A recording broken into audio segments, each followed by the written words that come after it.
Well, it's a very good morning to everybody in attendance today at the 19th of July's ordinary meeting of Council. I'd like to welcome councillors that are here and our CEO and staff that are present, Rob Stanley from the Anglican Church, and all the members in the gallery. Thank you for your attendance. Perhaps before we get underway, to accommodate the guys in the gallery there, the item of the agenda that relates, I believe that relates to what you guys are interested in, is much later in the program, but with the leave of the table, we'll endeavour to bring that forward to the start of the meeting, basically, once we get through some particulars there. I think, Mr CEO, providing we can get the staff here to do that, that we can accommodate that, and that way you guys can get on with your day. So that's what we'll endeavour to do. In opening the meeting, I'd like to acknowledge the traditional owners of the land upon which we meet, the Darumble people, and we pay our respects to their elders past, present and emerging, and we certainly honour them in their culture. We are very privileged to have Rob Stanley with us, who's going to deliver an opening prayer. So over to you, Rob. Thank you. Thanks. Let's pray. Mighty God, as always, we humble ourselves before you. Thank you for your care of our Livingstone Shire. Thank you for the beauty of this place. Thank you for its wonderful people and community. This morning we pray for your continued blessing upon our Shire, and particularly today we pray for you to be with the leaders of our Shire here in this council meeting. May you help our leaders to reach beyond themselves and seek the good of our community and its residents. May their decisions benefit the poor, the widow and the orphan. May this meeting be a place of honour, truthfulness and respect. And we pray this in Jesus' name. Amen. Amen. Thanks very much, Rob. Thank you. So in attendance, we've obviously got all councillors here, bar for the Mayor, who's on leave. There's no other leave of absences I'm aware of, Mr CEO? No, only the previous approval. Beg your pardon? Yep. So we'll move on to item 4, which is confirmation of minutes of the previous meeting, and I believe there's 3 there that are still unconfirmed, 2 special meetings and the ordinary meeting. Is there any questions that relate to those minutes that councillors wanted to raise? Councillor Hutton? Yeah, just a couple of changes that might be necessary. On the 30th of May set of minutes, it provides an apology for me, yet I'm in attendance. I believe it's meant to be an apology for Councillor Watson for that day. And also on the 30th of May, it doesn't provide that the apologies were moved and approved by the table, so it's just absent, says nothing on that one. Okay. So that's that set. Then on the set of the 21st of June, there's just an aberration where in every other set of minutes, the contents page provides, other than providing either nil or just providing that apologies are there, the set from the 21st has a set of detail there that's not normally in other sets of minutes. So I just wondered if we're changing the standard or if we just did something different. Any response there from the CEO? Mr CEO. Yes, Councillor Mather. I just want clarification of what we're looking at there. Thank you. Yeah, so if we were to look at the meeting minutes of the 30th of May, there are 2 leaves of absence, yet if we were to look at the contents page of those minutes, it says leave of absence or apologies and it refers you to page 2. But if you look at the minutes from the 21st of June, if you look at the contents page, it says leave of absence, refer to page 2, but then it provides the motion that was moved and passed, which is unusual to what we do elsewhere in any other minutes. So I just wondered if there was a reason why we've done something a bit different. Mr Chairman, I can only assume it's transferred through from the recommendation that was passed on page 2. It appears to be an error. We'll remedy that. You're satisfied with that, Councillor Hutton? Yep. Any other questions, councillors, relating to the minutes? No. We're going to move the 3 of them all together, the special meeting held on 30th of May, the ordinary meeting held on 21st of June, and the special meeting held on 8th of July. That's the intent. Yep, someone like to move that? Councillor Eastwood, seconded Councillor Friend. With those amendments included with those amendments. Obviously with those changes, as approved by Councillor Hutton, we'll put that to the vote. Those in favour?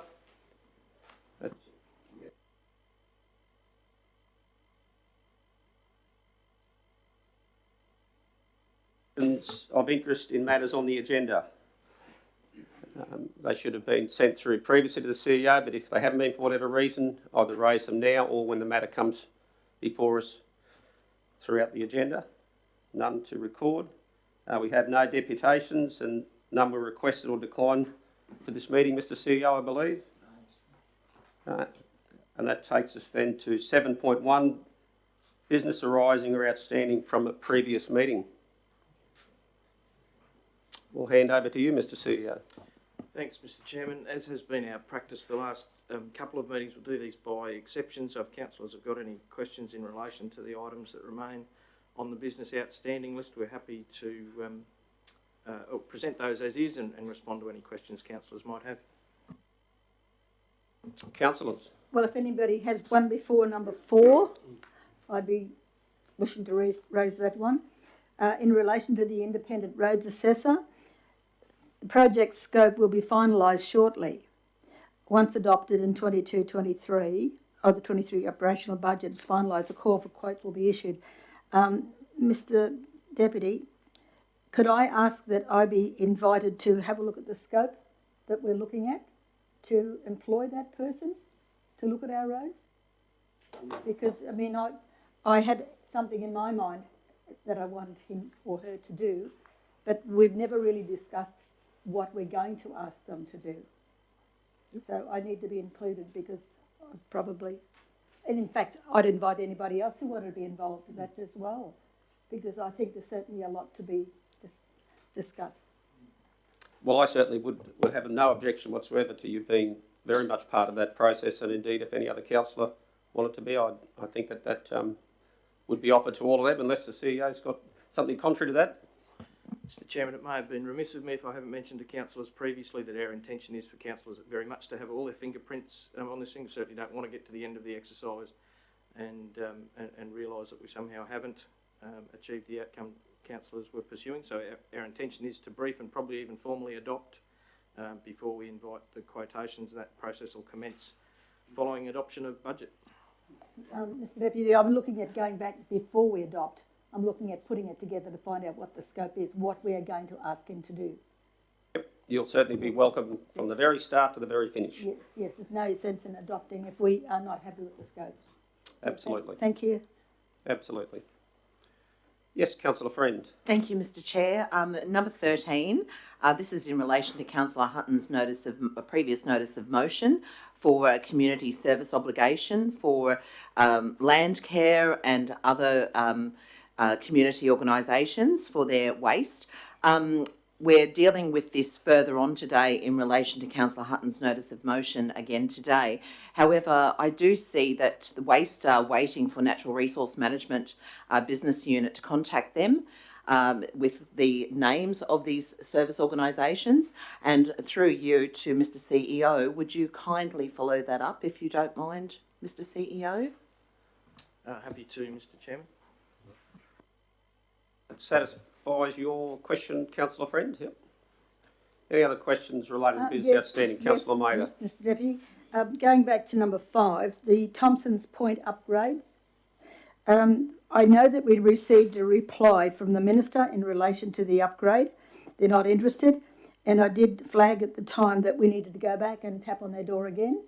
And I will be following up on that because they need to know what impost they've created for us as far as costs go.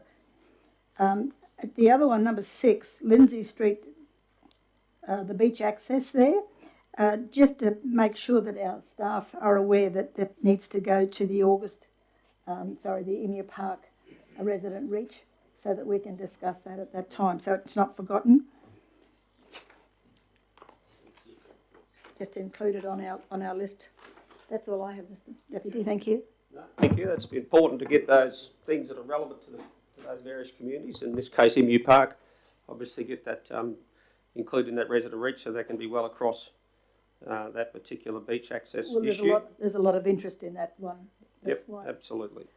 Councillor Friend, your lights on, or Councillor Hutton? Sorry? Yeah. Thank you very much. Just in regards to item 7, which was my notice of motion in regards to rural fire brigades and to access for funding to look at Tookers and Gravel Pit Road, it says that a report will be provided to the briefing session on the 2nd of August. The resolution of council referenced seeking necessary funds as part of the upgrade within the 22-23 budget. I just wondered, recognising that those reports for briefing sessions are provided at least a week in advance to your good self, Mr. CEO, whether councillors may be able to get that sent to them electronically prior to the adoption of the budget for their consideration. Yes, Mr. Chairman, we can certainly do that. I think we can also signal that the report is likely to say that we've been unable to identify the funding that was sought in the resolution. Councillor Friend. Thank you, Mr. Chair. I have two. One briefly, number 10, in relation to the notice of motion, Keppel Cove reduction of speed limit and speed bump. We know that the signs have been implemented at Keppel Cove and that QPS has been advised and requested to have additional patrols within the area. Should this be removed from this business outstanding now? Mr. CEO, I would... Yes, Mr. Chairman, following today's meeting, it and a couple of others will be, yes.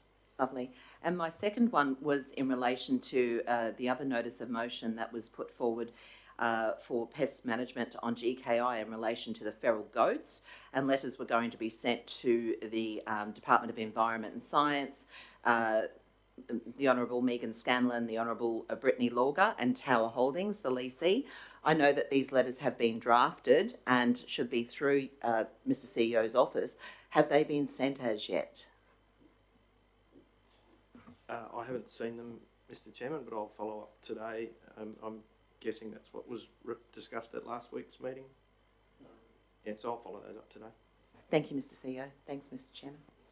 Councillor Watson. Mr. Chairman, a while back I put a notice of motion in about the coconuts, about denutting.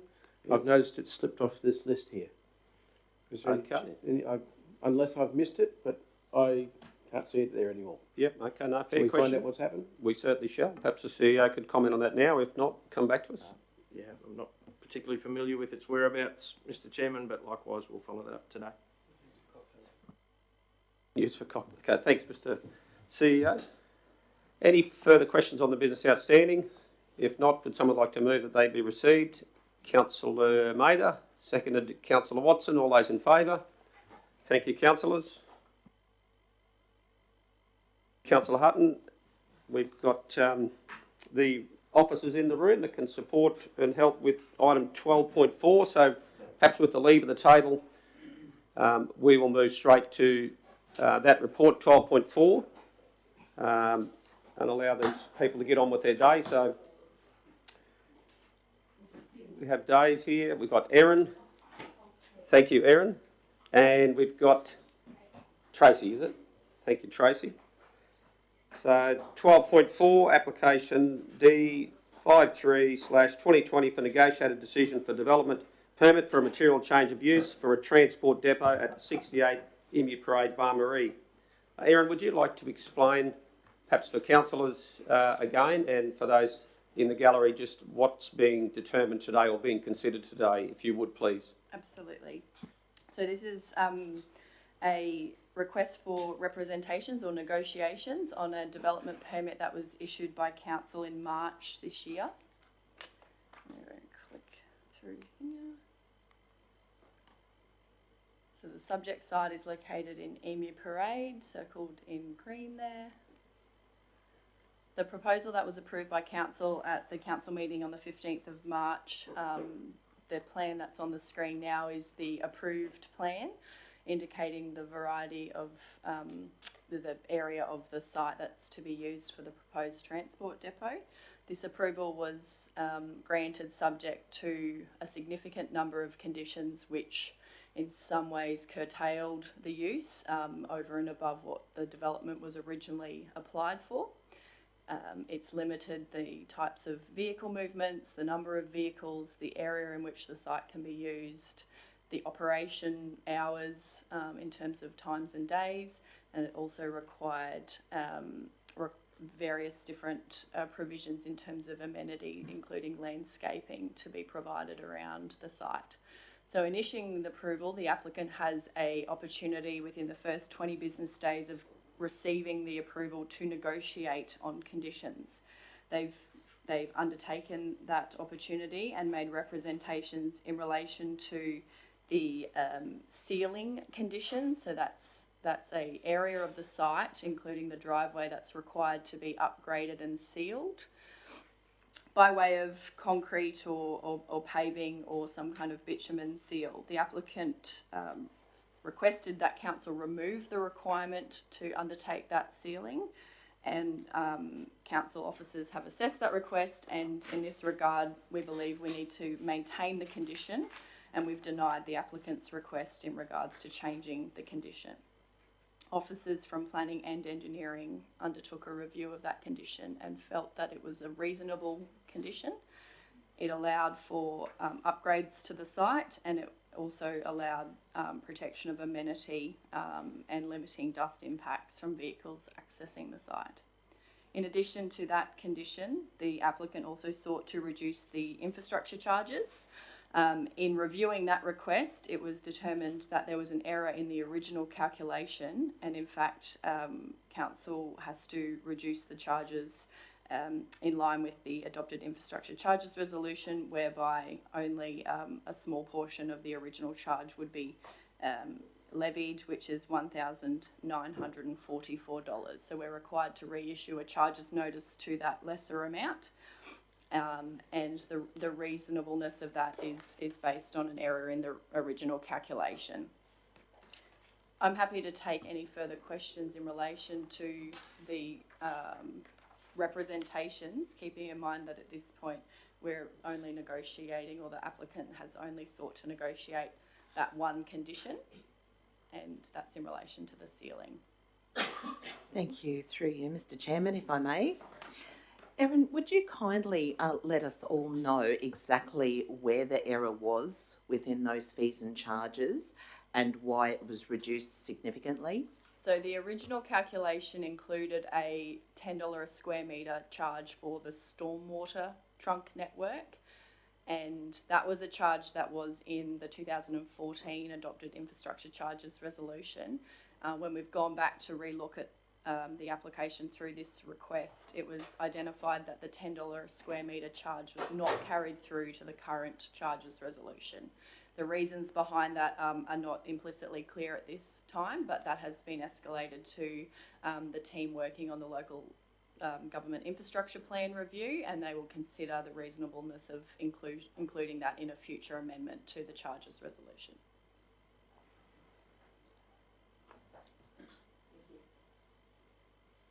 Councillor Mather. Thank you.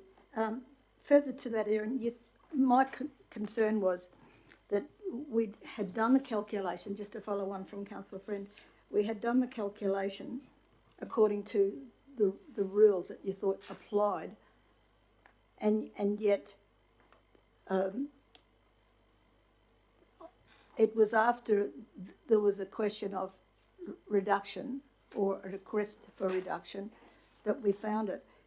Have we now that we've identified the error and why it happened, is that going to be included in the new suite of amendments?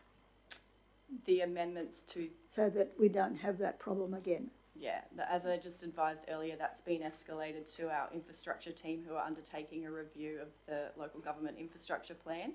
The planning team has also been advised in relation to a set of uses that don't incur a stormwater charge. Because I guess we can understand, or maybe we can't understand, that when something was 34,000 and it's reduced to just under 2,000, we ask questions. No doubt the public needs an explanation as well, and we have to justify that and show that the error was in fact an error because of the confusion over areas.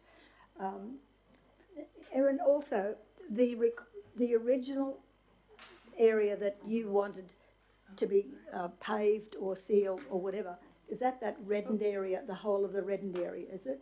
Yeah, correct. Okay. Now, the applicant was seeking to amend that to only deal with part of that reddened area, up to the shed. Is that right? He only wanted to go to the shed? The applicant requested a reduction in the type of treatment to be used and a limited area of the section to be sealed, yes. Yeah, like, would that be up that little skinny bit at the bottom to the shed? Was that what he wanted to do? Is it just the driveway, is it? Through you, Chair, the applicant's request was only to seal from the bitumen road? street to the garage, like the shed on Just to site, that little skinny bit, that Yeah. little pathway there. and for the rest to remain And the rest was part and parcel of the original condition. the applicant's request at this point in time was only to seal that driveway section, Yes. and the rest remain. That was his appeal, like his request to amend. Yes, but the condition calls for the driveway and The whole of all it. of that. That was our original condition, Yes. and that stays. Yes. That stays. That's what we're seeking the resolution from Yeah, council so there's no today. relaxation there. The only changes from the conditions that were applied were the reduction in the fee, which we now know was caused through error, but the original condition in relation to the impervious area remains. They're the only two that we're dealing with today. I think we've probably covered most of the issues that we need to do that. Erin, what's the time frame now?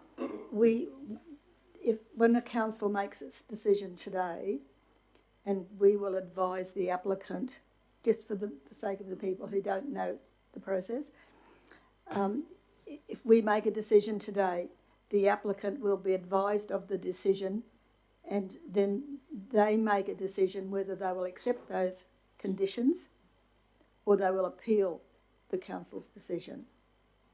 That's correct, Councillor May. Once a decision's made today, we have 5 business days to issue that negotiated decision notice. At that point, there's a balance of a period that runs its course. I don't have the exact number of days. It's not much, I don't think, a few days. The applicant has the chance to appeal the decision by council or accept the decision by council. And in that regards, if they accept, the submitters will be notified and they'll get a copy of the final negotiated decision notice, and then they have their opportunity to undertake the next step, which is either accept or appeal. So there is still several steps to go. Yeah. Yeah. Just get it clear. Once the decision is made, the applicant is notified. He decides whether he will appeal that or accept it. If he accepts it, the submitters will be notified. And if they're not happy with that, they have the right to appeal. Correct. Right. If the applicant decides to appeal it, then that legal process starts. Yes, and through that process, the submitters automatically get notified as Yes, well. and they will be invited to be part of council's defence. They would be invited to join the appeal in whichever position they choose. Yes, okay. I think, Councillor Martin, is that? well, I just, for the sake of the gallery, he probably Yep. don't have these sort of things happen every day. No, I Just think to it's be very, clear. very relevant to, for all of us to be clear on what Yes. the process is, Yes. not just today, but what follows on Yes, from well, today. no doubt there'll be other steps involved. Either Absolutely. way, there'll be steps involved. Absolutely. Thanks, Erin. Councillor Friend. Yes, thank you, Mr. Chair. Erin, just going back to those fees and the error, is there a legislative requirement that we have to abide by to reduce those fees? Or if the fees are not reduced in any way, then are we held responsible and it can be taken further. Yeah, Yeah. there is a requirement for us to levy the charges in accordance with the charges resolution. So we didn't in error initially. That's come to our attention now, and we now have an ability and a requirement to reissue an updated charges notice to the correct amount. Okay. You cannot charge more than what the charges resolution. Sure. Also, with this being an approved development, what about washdowns? There's obviously heavy vehicles that need to be washed down. So is there any issues in that regard? So that's not part of the consideration for these representations. However, the original permit has an entire suite of conditions under the heading operating procedures, which outlines the details about fuel storage and how regulated waste and liquids are to be maintained, bunded, treated, and those conditions have been imposed through consideration by our environmental health unit. And just one last question following on from that statement. Do we actually follow up with investigations, inspections of the site? Council can undertake inspections of the development, and Council also operates a complaint-based land use monitoring compliance program. Thank you. One quick, Aaron, through the chair. There's a fuel tank on the land. Should that have been removed sort of straight away, or is that something that happens once everything's approved? Because I hear that there's still concerns that the tank's still there. Yeah, there's a condition on the permit that states that no fuel storage is permitted in association with this transport depot use. So should that be removed If now? it's in association with the transport depot use, it would have to be removed. Okay. Could we note that, please? At the point that the decision is made and the developer enacts their permit, we're able to compliance those conditions. Sorry, Aaron, just to clarify then, so up until a decision is made, that fuel storage area would be in breach of the application, or I'm not aware of the details of the fuel storage. I can speak to our environmental health team about their legislation that covers that. In relation to this permit, it would have to be removed at the point this permit is enacted. So I don't have an answer for you, unfortunately, about whether or not it can stay there right now, regardless of the decision. That would be for our environmental Surely, health if team it's to advise. surely if it's unsafe though, it should be moved, seeing it's in a residential area. Unfortunately, that's not within my jurisdiction to make a determination, but I can escalate that to our environmental health team that may want to investigate further. Thanks again. Yeah. No, thanks, Councillor Watson. I think most importantly that to the CEO, I guess that Council investigates that, and whoever is the appropriate department or personal officer ensures that full compliance is being adhered to, irrespective of what stage the application's at or the approval's at. So a concern's been raised, as the officer indicated. It's a complaints-based policy and process that Council act under. So a complaint has been, or a concern has been raised. So, Mr. CEO, could you just provide some clarity, I guess, as to where to from here? Thank you. Yes, Mr. Chairman, in relation to the question about the lawfulness or suitability of the existing infrastructure, we'll have some people investigate those concerns. We'll mobilise those fairly quickly. As Aaron pointed out, it's probably almost independent of the deliberations today, but the concerns are legitimate nonetheless, so we will follow that up separately. We'll mobilise some people on that now. Thank you very much. So I was told that about a week ago by a neighbour out there, so something may have happened in the meantime. I don't know, but that was a week ago I was told that. Thank you, Councillor Watson. Councillor Mather, your light is on. Last question, Mr. Chairman. Yes, certainly. Aaron, I just can't recall now the original report that came to the table. I don't think it included a list of the environmental conditions, did it? It did. It did? Section 8 is the conditions, yeah. Okay, I was just going to ask for a copy if we didn't. That's all. I couldn't recall. Yeah. So the original permit that was issued is available by Council's online services page, and the negotiated decision notice will be placed there as well at the point Council issues. Okay, so I'll just go back and check Section 8 to make sure that I'm au fait with what's been asked as far as conditions go. Thank you. Thank you, Councillor Mather. Councillor Hutton, your hand is up or your light's on, both? Both now. Thank you very much, Mr. Acting. So, officers, thank you very much for your report. I just have two questions. Number one, in reflecting obviously that a mistake was made in the charging formula that was used, what actions being taken to make sure it doesn't happen again? And the follow-up question to that is, will there be any sort of review to make sure that we've not made a similar mistake on other matters that may have been dealt with? Because I think that that's, from a governance perspective, the two things we need to make sure. Mistakes happen, but what are we going to do to make sure it doesn't happen again? And is there any check to make sure that... Absolutely. So we've had a discussion within the planning team and our strategic planning team about the list of uses that seem to be an anomaly in not being charged, and that's been discussed and, as I said, escalated to the team undertaking the local government infrastructure plan review. In respect of reviewing past notices, I know we've had a number of transport depots, so that's the primary use that's in question, that have been issued in the past with the charge, but under the correct resolution, so the resolution that allowed for the charge. I don't recall if there's been any reviewed in that time, but I'll undertake to do a review of approvals between 2014 and today for transport depots to make sure we haven't undertaken an additional charge on those as well. Yeah, thank you for that. Most important. Councillors, if there's no further questions, we've got a recommendation here before us. And importantly, it's to address, one, the error in the charges that were applied to this application, which is unfortunate, but that's the position we find ourselves in.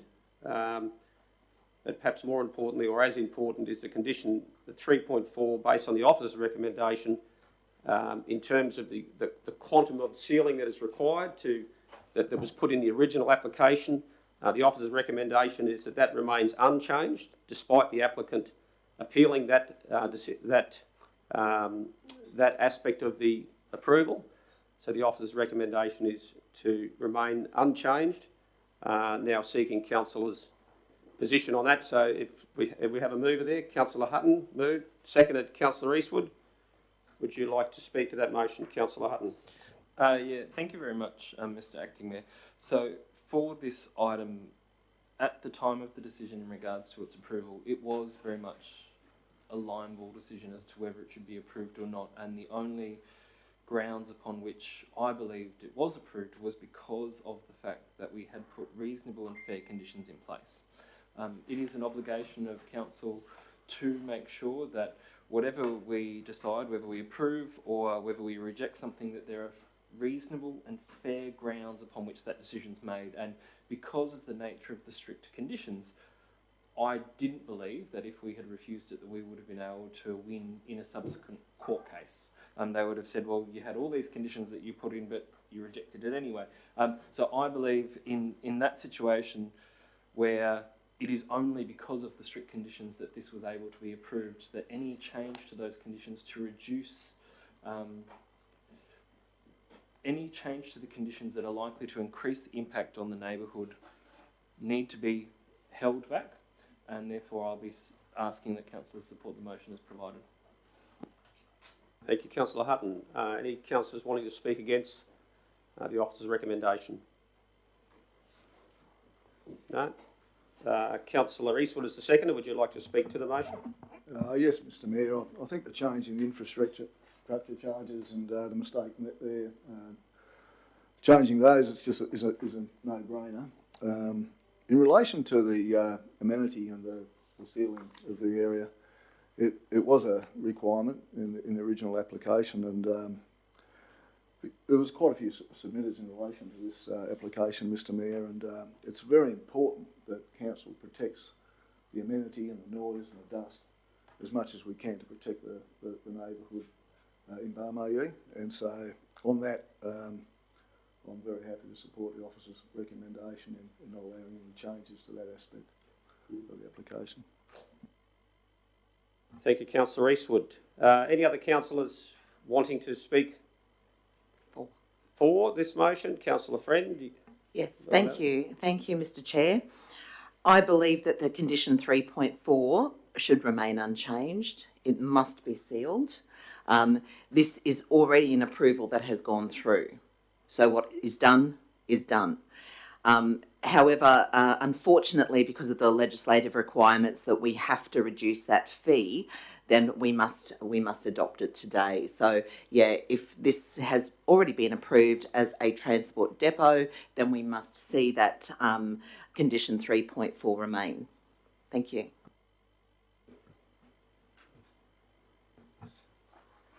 Any other councillors wanting to speak? Or Councillor Mather? Yes, thank you, Mr Deputy.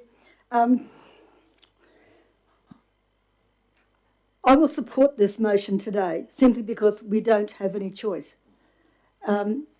The condition in relation to the impervious areas, that needs to stay, and we would be challenged, and probably challenged unsuccessfully on our part, if we were to retain the 32,000 as the infrastructure charge. So we recognise there was an error, we've corrected that error, and we have to go with the new figure if it's in accordance with the formula. Otherwise, we will be challenged again and again if it's not fixed at this table. Mr Mayor, I was one of the ones who did not support the original decision, the application. When we're talking about amenity of the area, we've got to preserve the amenity of the area. That was my intention at that time, because allowing a depot, and it is a depot, in an area which is predominantly residential and family orientated is changing the environment. And that's why the conditions can't be stringent enough to protect that environment, protect the people who use the road, the kids, the bikes, the ponies, everything that goes there. So it hurts me to support this motion because I was not in support of the original one. But we don't have any choice at this time, and I hope the public will accept that. And I expect the public will be vigilant and will let us know once this process is finalised, that they will let us know if there's anything out of the ordinary that does not comply with the conditions that have already been set by this table. So in saying that, Mr Mayor, I will support the today's recommendation. Thank you, Councillor Mather. Before we wrap up, I would feel an obligation to comment as well. I'll certainly be supporting the resolution before us. And I think, importantly, there were elements in this approval that were not negotiable to me. And it was encouraging that the town planning staff saw those non-negotiables as elements like significant sealing that would ensure that there was no dust. And so I am encouraged that the officers have stood by their initial elements that were seen to be non-negotiable, and today they are still non-negotiable in the eyes of this council. That is my belief, and that's what I would hope that we would stand by today. So based on that, we'll put this to the vote. Those in support of the resolution? Obviously no one against. That's unanimous. Thank you, councillors. Thank you, Erin and Tracy, for that. And thank you to members of the gallery for your presence here. We'll carry on with the balance of our agenda. You're welcome to leave at any time or stay as long as you like. Thank you.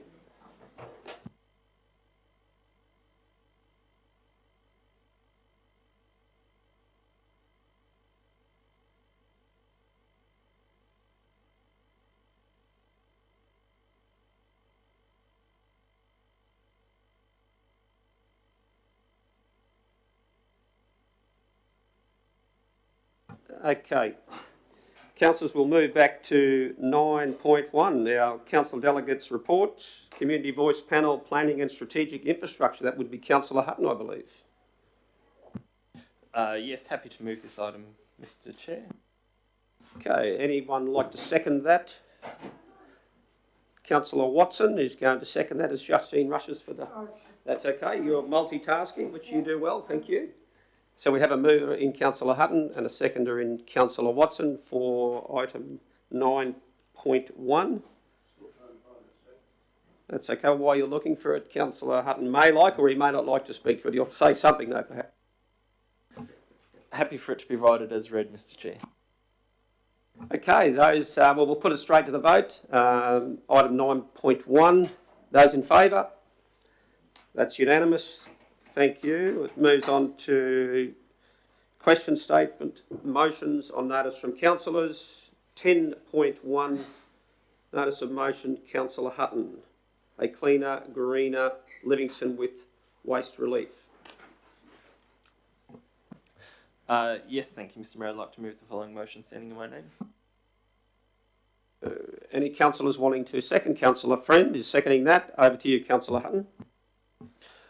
Councillors, very briefly recognising that we have dealt with something along the similar lines in our previous meeting. The last notice of motion that I provided was deficient in that it clearly articulated that it was a desire to provide free green waste to groups who are collecting waste from public spaces, including land care, on our behalf. Unfortunately, what that meant was that they were then still eligible to pay for waste products that they found. So if they found an old bike or rubbish, when they dropped off their green waste for free, the expectation would be that they'd pay for picking up the rubbish that they found in public spaces, and also the fact that weeds are treated differently to general green waste, and yet we know that weeds are the things we want to have removed from our green spaces because they will continue to repopulate if the seed's not removed. So this extended version of the previous notice of motion asks that we undertake a community service obligation, which will provide for this. This allowance looks to provide no cost deposits of waste at Livingstone Shire waste facilities collected from public spaces, but also asks that as part of the next budget, we review to see what this figure is. We'll have some data then on 12 months saying, so if it's the Capricorn Conservation Council, whether it's Landcare, whoever, what's the total, what's the cost to council so that we can make further decisions around it into the future. But I thought we need to have a starting place. Thank you. Councillor, anyone speaking against the motion? Not against, Mr Mayor, just Question an or- observation. So are you speaking to the motion? Well, probably, yes. Mr. That'd be fine. Yeah, Thank yeah. you. Yes. Yes, it's important that we do the review later on because with the roadside rubbish and along beaches and so forth, it's quite astronomical because you see it all the time, even just down as far as, what do you call it, the sand and gravel place, just all down the sides of the road there. You think nobody cared. It falls off their trailers and, of course, we have to pick it up or somebody has to pick it up even though it's a main road. But my concern is that we need to go back to the beginning and do more publicity on people keeping their roads clean because it's costing them this much money. Once we get those figures, we need to do more publicity and make it that we're very vocal out there. We're very vigilant as far as we'll pick up somebody for throwing a cigarette butt like they do in Singapore. If they do the wrong thing, we'll come down on them because it's costing everybody money and most of the people do the right thing. So we just not only pick it up at the tail end, need to go back to the beginning. Thank you. Thank you. Councillor Mather. Anyone speaking against the motion? I have a question, Mr. You have a Chair. question, certainly. Yes, so I firmly agree with Councillor Hutton's notice of motion here today, and this is why I've seconded it and support his notice of motion. But my question is that we've learnt recently that the $10,000 that's allocated for these community service organisations, most of it's taken up by the Salvos and Vinnies here in Yeppoon by removing a lot of their waste. And I completely understand we're starting off in a new fiscal year, so there will still be $10,000 in that budget. I'm just going to ask, perhaps through you, Mr. Chair, to Mr. CEO, will the $10,000 accommodate Capricorn Coast Land Care as well as Salvos and Vinnies? Or do we need to have a 0.3 with the good councillor's permission to actually include an increased amount? Mr. Chairman, I don't really know the answer to that question. haven't really contemplated the budgetary requirements for enacting this particular resolution. If it's passed, I would say that I would guess it's an arbitrary number and would be adjusted and revised according to the pattern of these groups' behaviour throughout the year. Thank you. An extension on that answer is that this $10,000, while it does match the existing community service obligation that's provided for under the budget, is not asking that these groups be considered within the existing $10,000, but rather that take such actions as are required to enact a community service obligation. So this is a new community service obligation to provide that waste allowance. So it's not the existing $10,000, rather an additional $10,000, which would, when come to the budget papers, will look like a larger figure. Thank you, Councillor. Yeah, Councillor Watson, you wanting to speak, or as a question? Yep. More of a comment. I had Malcolm Wells from Landcare approached me about a week ago, saying that they collect enormous amounts of weeds and stuff like that when they're doing their work, which saves the Shire money because we don't have to pay them when they do it. And it just seems criminal that we charge them to dump it. Yep. So I'm really in support of this. Yep, very good. Anyone else speaking to the motion? If not, Councillor Hutton, would you like to wrap up? Yeah, Mr. Mayor, just on the advice of the CEO, to be crystal clear, as the waters of Keppel Bay are, and as we hope that our creek systems are, once Landcare and other groups have been able to remove the waste that lies in it, and when our community picks up the barrel, can we make sure that we actually provides an additional waste allowance of $10,000? So provides an additional, so that there can be no confusion. Yeah. How will that sit with the CFO? Well, she's still smiling momentarily. Mr. Chairman, the budget papers have been prepared, so this will be a revision at the first opportunity.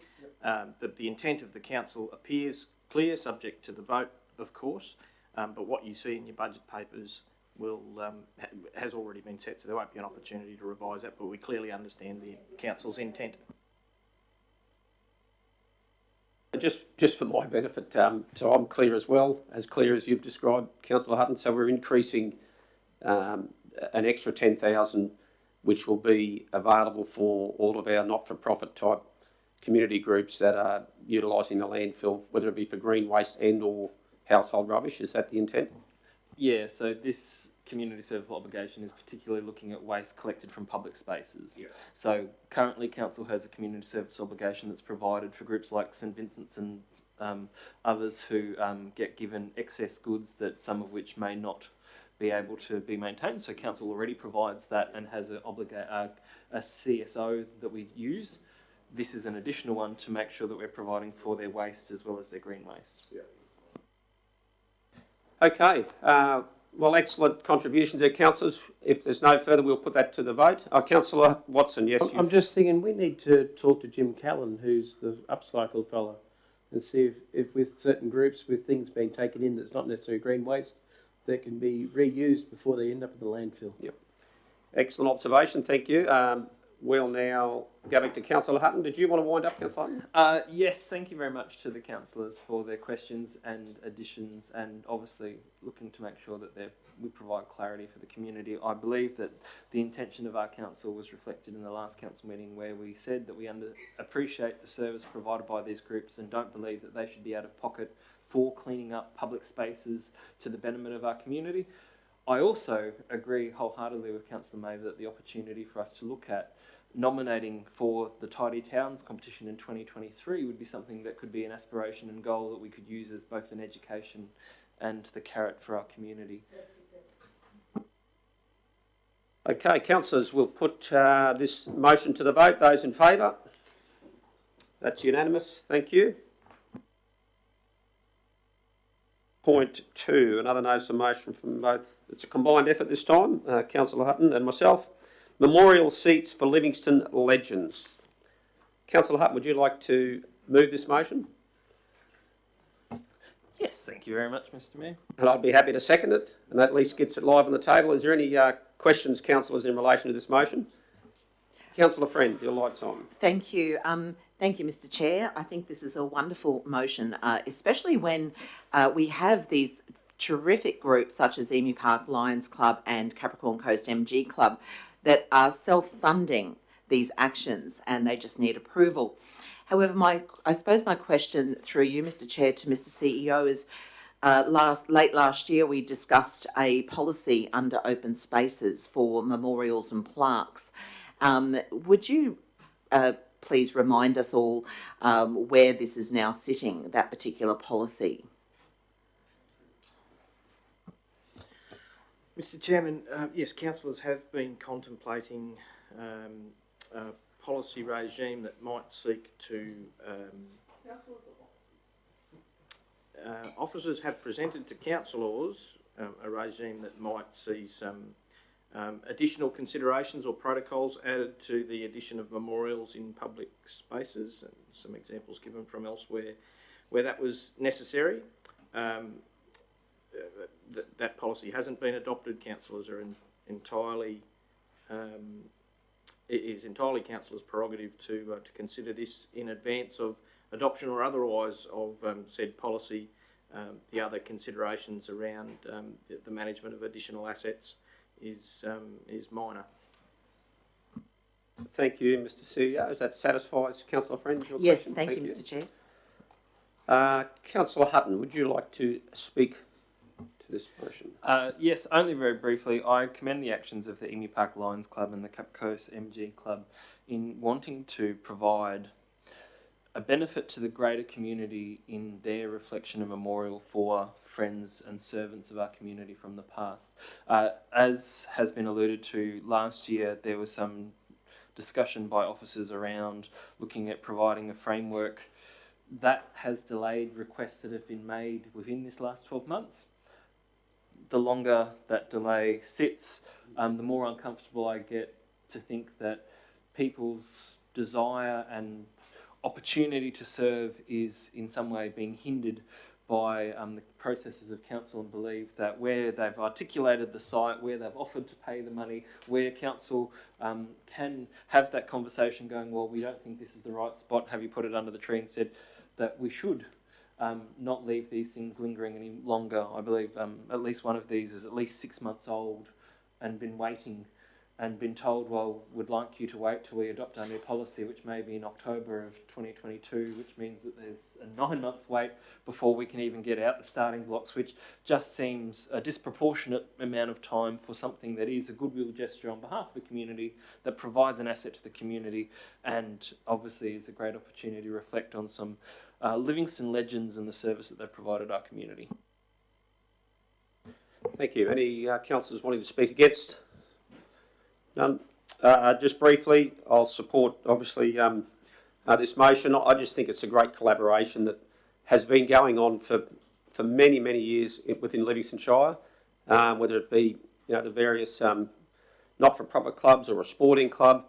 They're just great collaborations, and yes, we've got some work which we've started in terms of policy around open spaces, around monuments.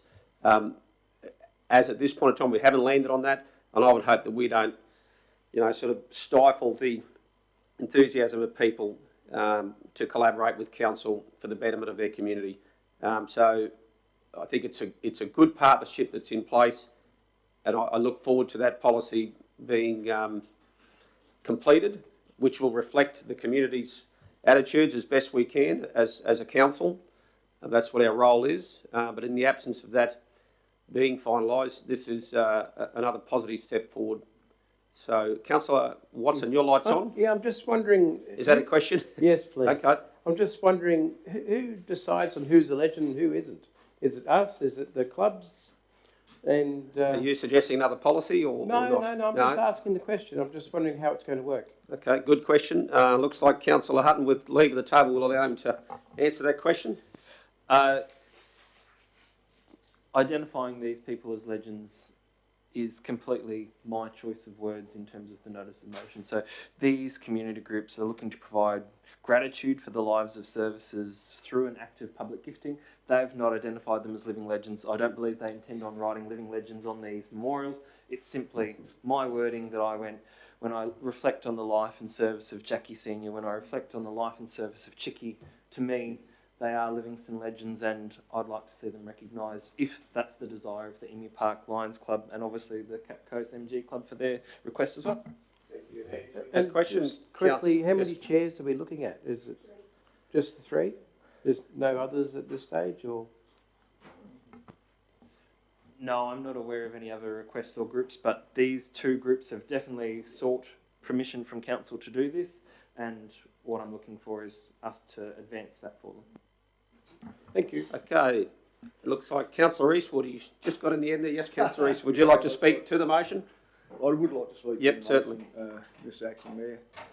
Look, a lot of these people, and there aren't that many, but when people give their whole lives to serving their community, I think this is a very appropriate measure that these the organisations have taken to make sure that these people are remembered. But they're not only doing that, but they're also providing a needed asset to the community. And I look, take my hats off to them, and definitely take our hats off to these legends of the past. Thank you. Thank you, Councillor Eastwood. I think we've probably said enough to that particular one. Councillor Hutton, did you want to wrap up, or you're done? Okay, we're going to put that to the vote. Those in favour? That's unanimous. Thank you, councillors. Now, item 10.3 was a notice of motion from Councillor Mather.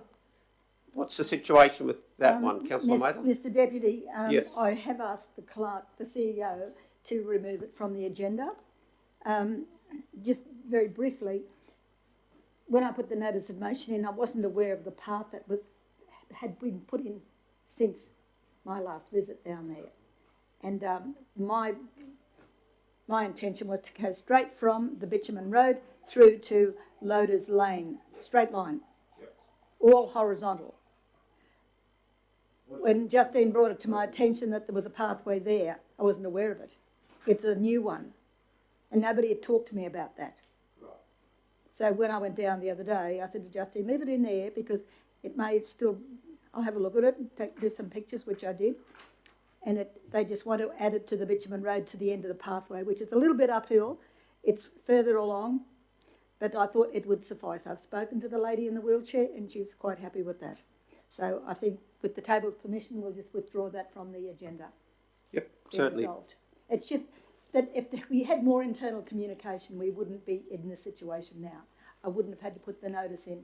I wouldn't have had to take pictures. All those things could be avoided if we had a little bit more inside discussion. Well, thank you, Councillor Mather. Always looking to improve the way we do Absolutely. do our jobs, both individually and as a collective. So, Mr. CEO, is there any need for a resolution as such, or does that just get withdrawn?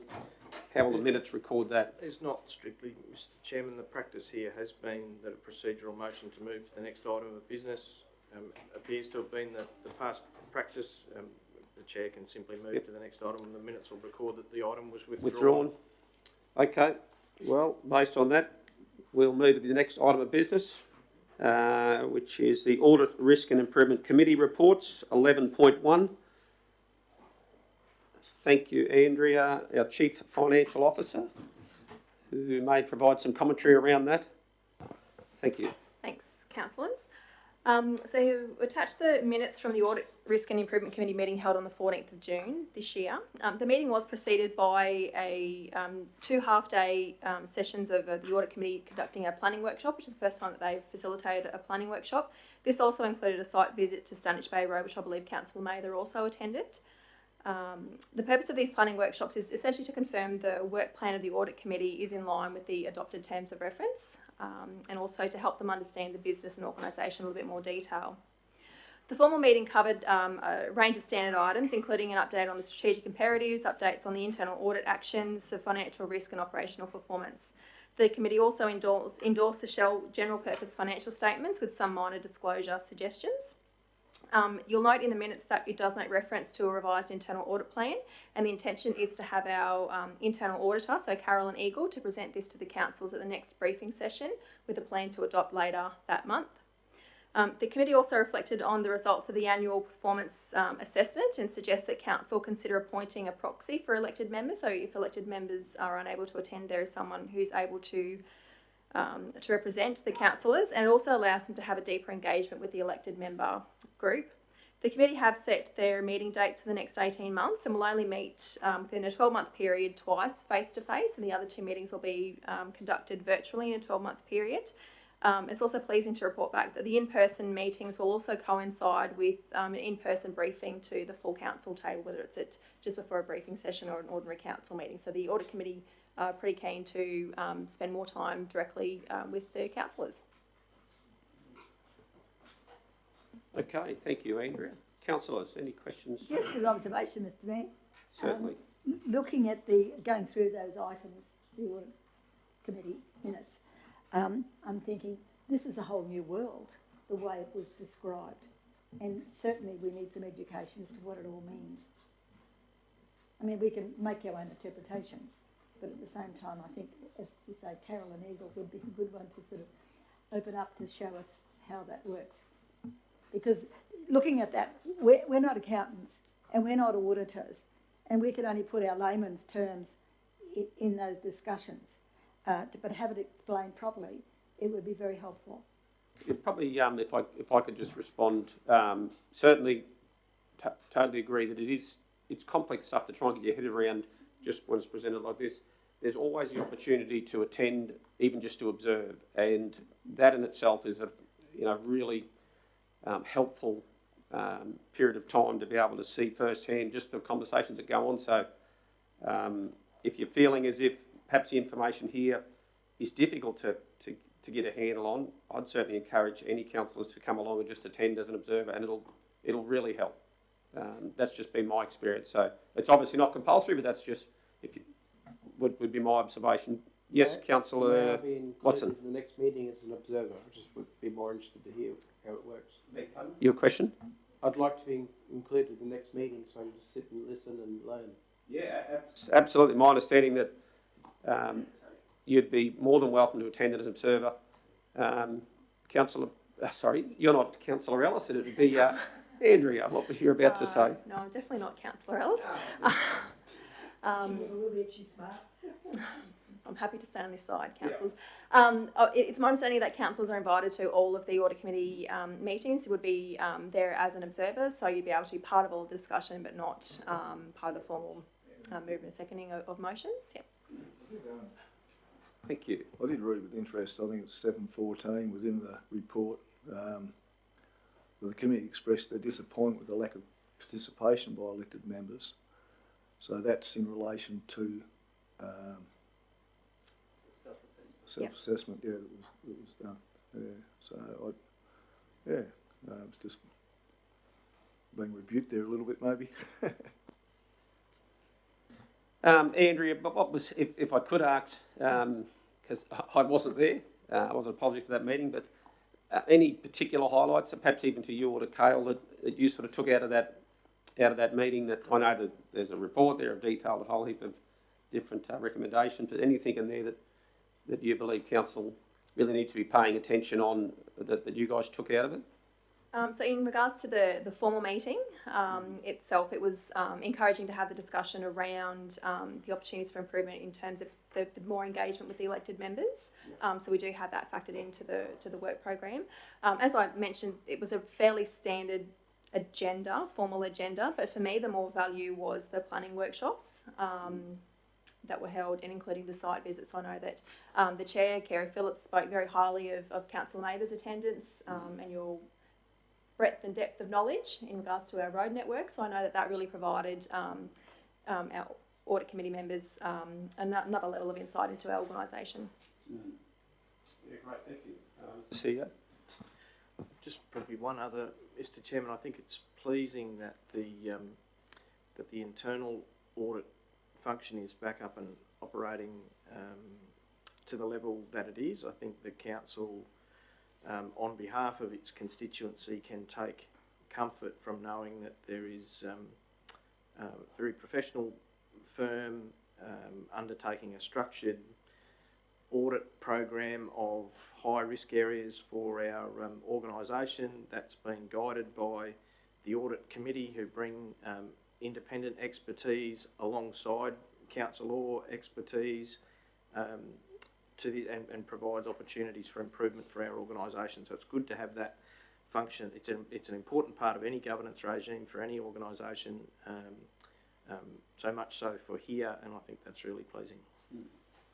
Excellent. Okay. Councillor Hutton, are you wanting to move that one? Oh, no, I just wanted to ask a question. Go. So I really appreciate the oral report that we've had here today from the CFO in regards to this, recognising that it provided a level of detail that's definitely absent from the minutes, but also obviously doesn't reflect that planning session. Is there any chance that as councillors we can get some sort of memo or something provided, just that exactly what you covered in your oral briefing just then, so that we've got a record of it and have that little bit of better insight? Because as you're speaking, I was looking, going, well, I missed that. How did I miss that? But I then reflected, well, it's not there. So that would be great. Thank you. Thank you. Okay, councillors, I'm happy to move this one, that the unconfirmed minutes of the Audit, Risk and Improvement Committee held on 14th of June 2022 be received. Councillor Friend is good enough to second that. Those in favour? That's unanimous. Thank you. Mr. Mayor, with leave of the table momentarily, can I offer an apology? It's been brought to my attention that when I questioned the meeting minutes from the 30th of May, I was a due apology. I was actually absent attending a local government association Queensland event, and Councillor Watson was not an apology, so I had the wrong set of minutes that I was looking at the apologies for. So I apologise that I had it wrong at the time, and so that obviously that part of the requested amendments to the minutes doesn't need to be made. So we need to make a note of that. Yep. Justine, all covered. Thank you, Councillor Hutton. Justine was right all along. Yep. Apology fully accepted, I'm sure, by all of us, and those changes will be made. Beg your pardon? Yeah, we will make a note of that up on the wall. Motion still wasn't moved for that, doesn't it? Yeah. Did we resolve those minutes, or we did, didn't we? Yeah. Okay. Yes, dissolve that, and now we've resolved that. No, thanks for picking that up. I guess between the CEO and Nigel, so Councillor. I appreciate it. Okay. Well, it's a team effort, so thank you. Okay. Reports 12.1. What's it, 10 past 10? 12.1. LGAQ conference motions. Councillors, we've got some motions there that have been submitted by various councillors. There was some uncertainty as to whose actual name was on those submitted motions. So if perhaps now would be a great time just to identify who those motions were. In the absence of that, please, even if you just send an email through or provide that to the CEO. Is there any questions on that? You'll have a record of that. Certainly. The third one was mine. There we go. Thank you, Councillor Hutton. Third one there. So, councillors, is a mover of that recommendation for those motions? I've got a couple of questions there. You can certainly do that. Yeah, with number one, the local government association lobbies the Queensland government changes to the judicial system. Is it the judicial system or is it the Act, the Juvenile Justice Act? Because when we're talking about harsher penalties, I mean, they're processed, and that the Juvenile Justice Act says incarceration is a last resort. Now, this goes back to the court, the judicial system, for the judge to determine what happens to those people, those juveniles. Because I know I was involved with this, that's how I'm asking it, because we even approached the judges to make sure that they understood the frustrations of the police force, because they were just at the revolving door. That's really what was happening.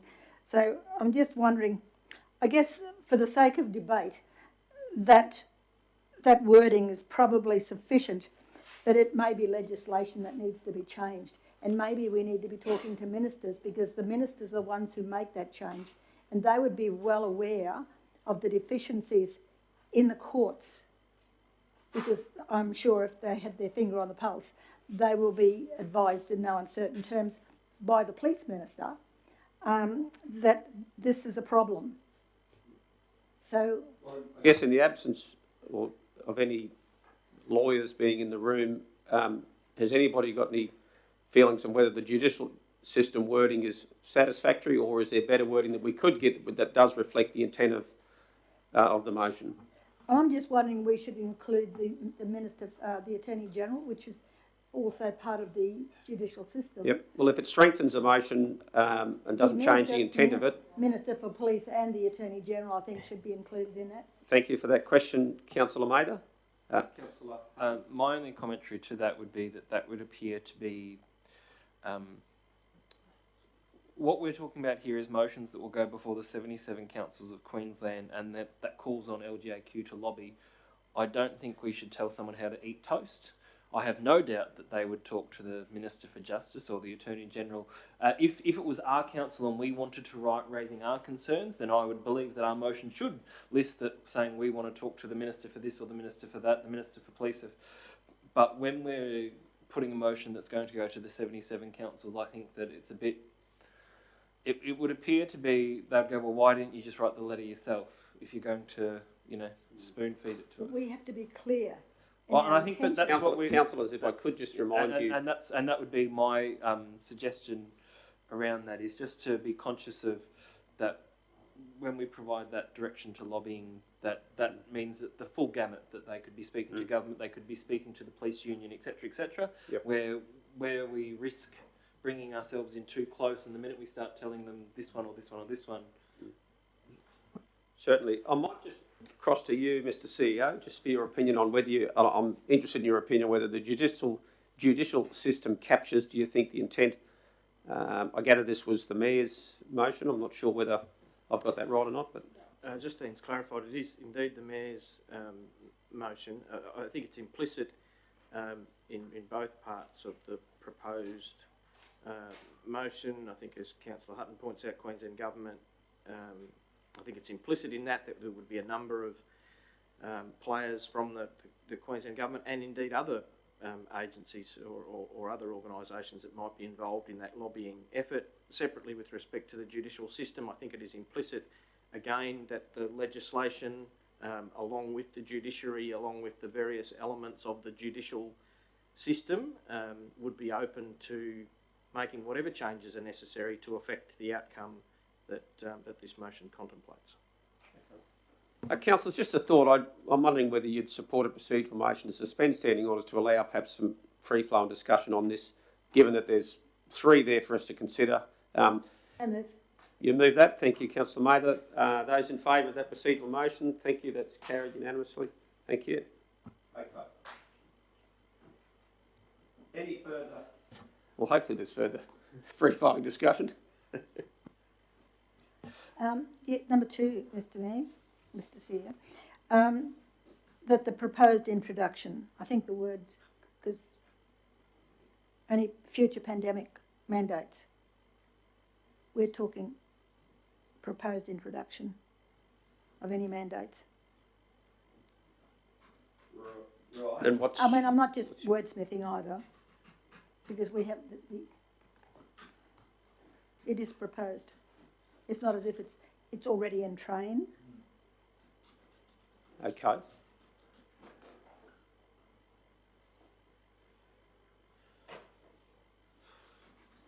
So you'd be looking, Councillor Mather, to just add to that slightly... word proposed into. Just add that word proposed. And do we know whose motion this was proposed? It was one of the mayors. Okay, right. And in the event it that doesn't change anything. okay, when does this need to be ratified? As in for the Elder Conference? Like, is it critical that it's done today, or? It's the last opportunity. Okay. It's the 10th of August, I think, is the cutoff date. Yep. 10th of August. Okay. Any further observations, councillors, in relation to the three that? Yeah. So I do have some queries around number 1 and number 2. Obviously, number 3 I think is fantastic, but it does have the hands of the CEO all over it, because I gave him some very simple concerns raised around that, and he was able to help put it into wording that I think reflects what I hope is an achievable outcome. My query around number 1 is what's So are we concerned generally about a rise in crime, or are we concerned purely around the penalties that are provided for juvenile offenders? And so I wonder whether we're being a bit too specific as opposed to broad, or are we looking for, as we did with the notice of motion that council supported last night, where we talked about, trying to provide, on the other side of the coin, looking at getting increased reporting through use of police link, getting increased vigilance through neighbourhood watch groups, and through the engagement with the Queensland Police's video camera program. Is this part of a suite? Are we looking for the government to consider a suite of measures to help reduce crime in neighbourhoods throughout Queen? I'm assuming there must be something very specific that's called upon this, because the minute we articulate that we're saying that juvenile offenders are the problem, it seems like I'm just looking for some advice around that.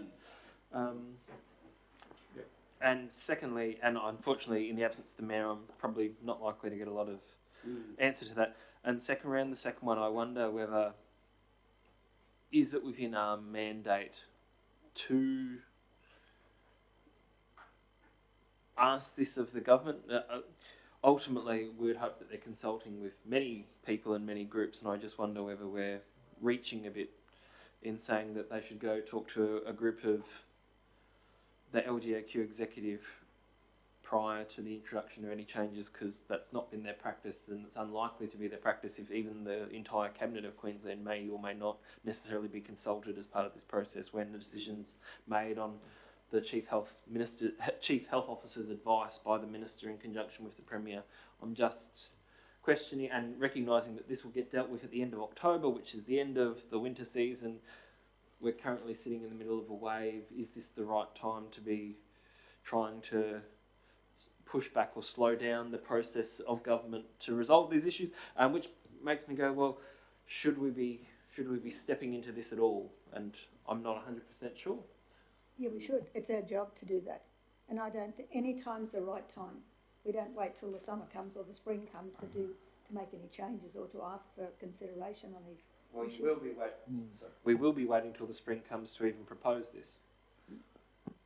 In relation to, Mr Mayor, in relation to number one, whilst I probably do believe in a bigger stick approach, I do tend to agree with Councillor Hutton that probably needs to be a greater suite of things implicated to or initiated to make changes in the whole system and not just the penalty system. And it'd be good if we could somehow work that to encompass that.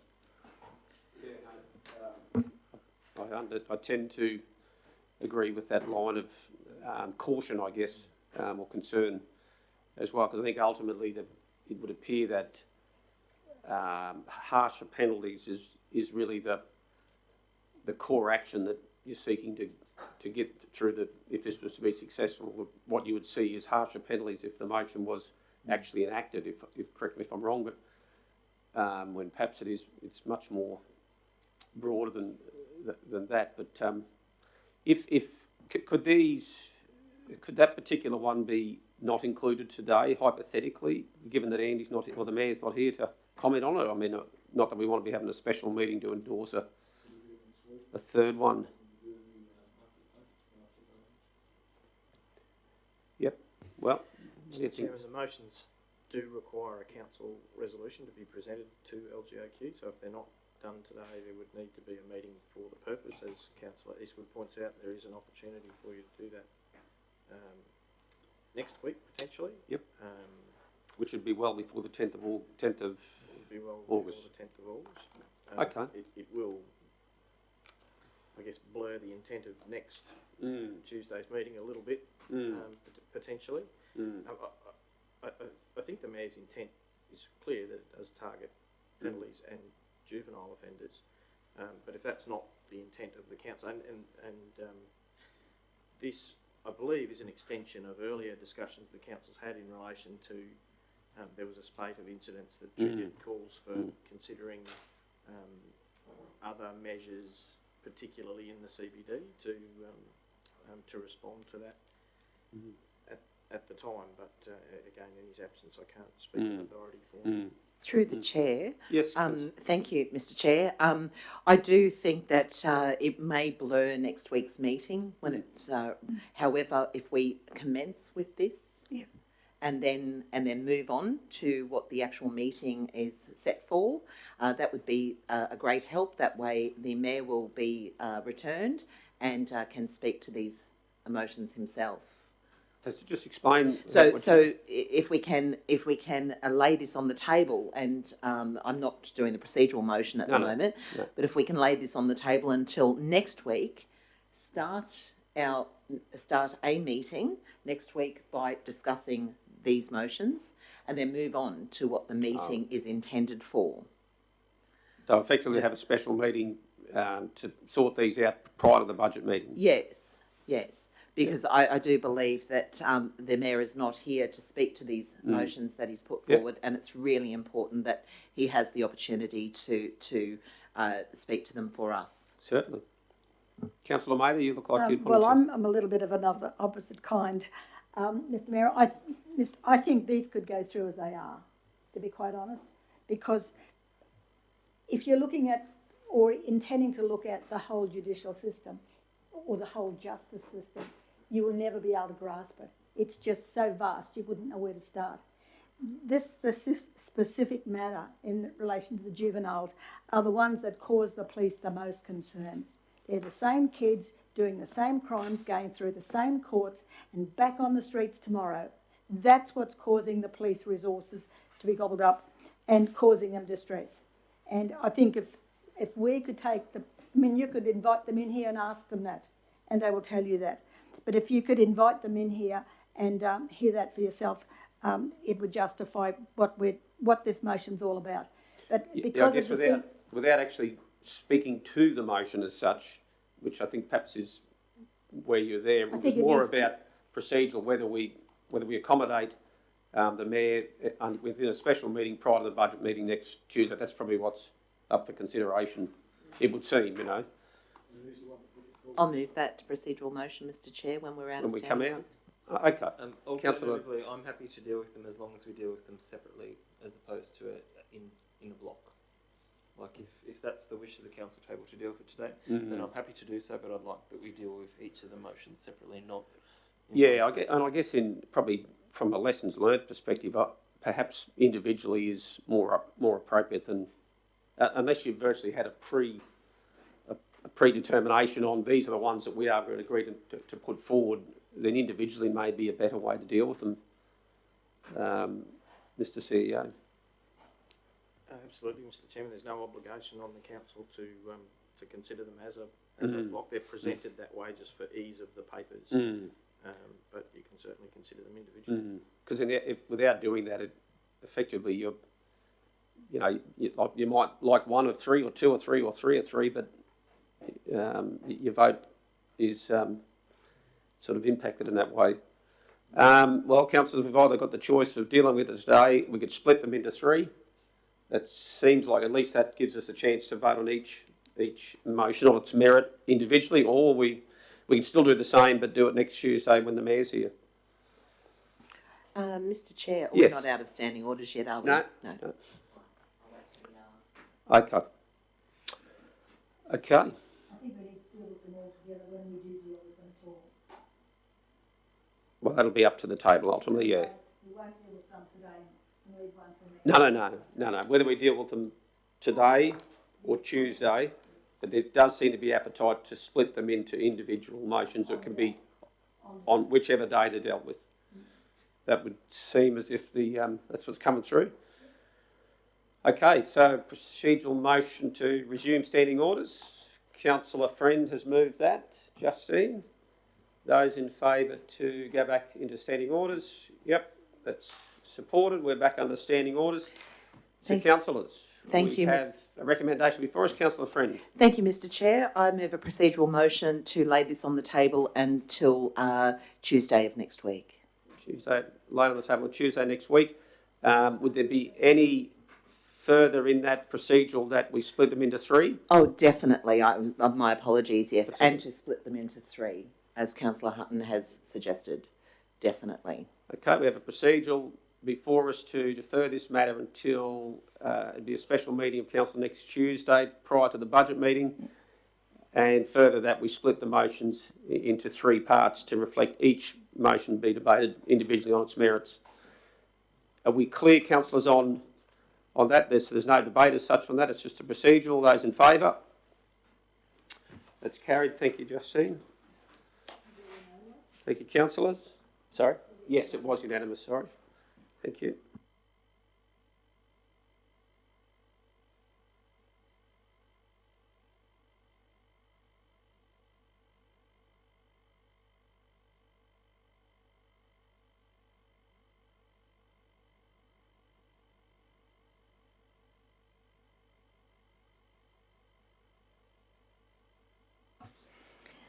Thank you, Acting Mayor.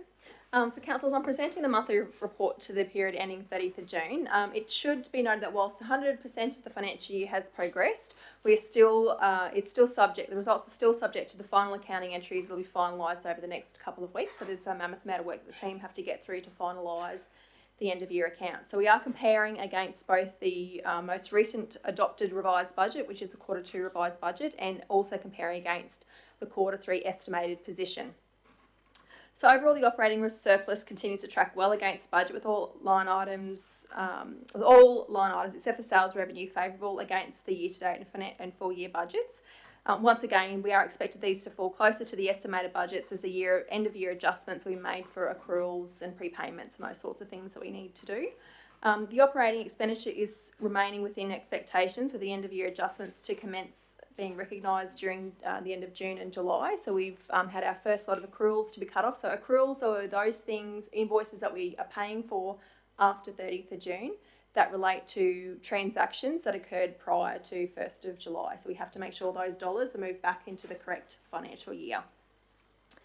The cash balances do remain quite strong at $98.7 million, estimated that at least $36 million will be reported as restricted cash at 30th of June.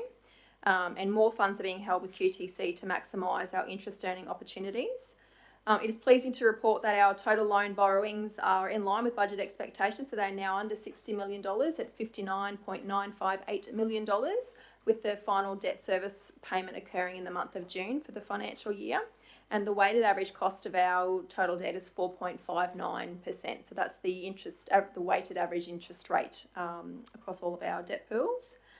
Receivables, trade receivables saw a large decrease, with a significant invoice that was raised for Stanage Bay in the previous month has been paid by the funding partner in June.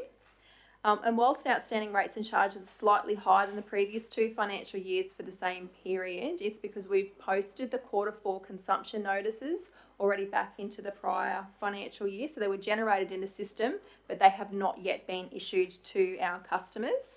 With a later budget adoption, the water notices will now be issued in advance of the 22-23 rates notices, just so people are getting those water notices in a more timely manner from when the reads have been taken place.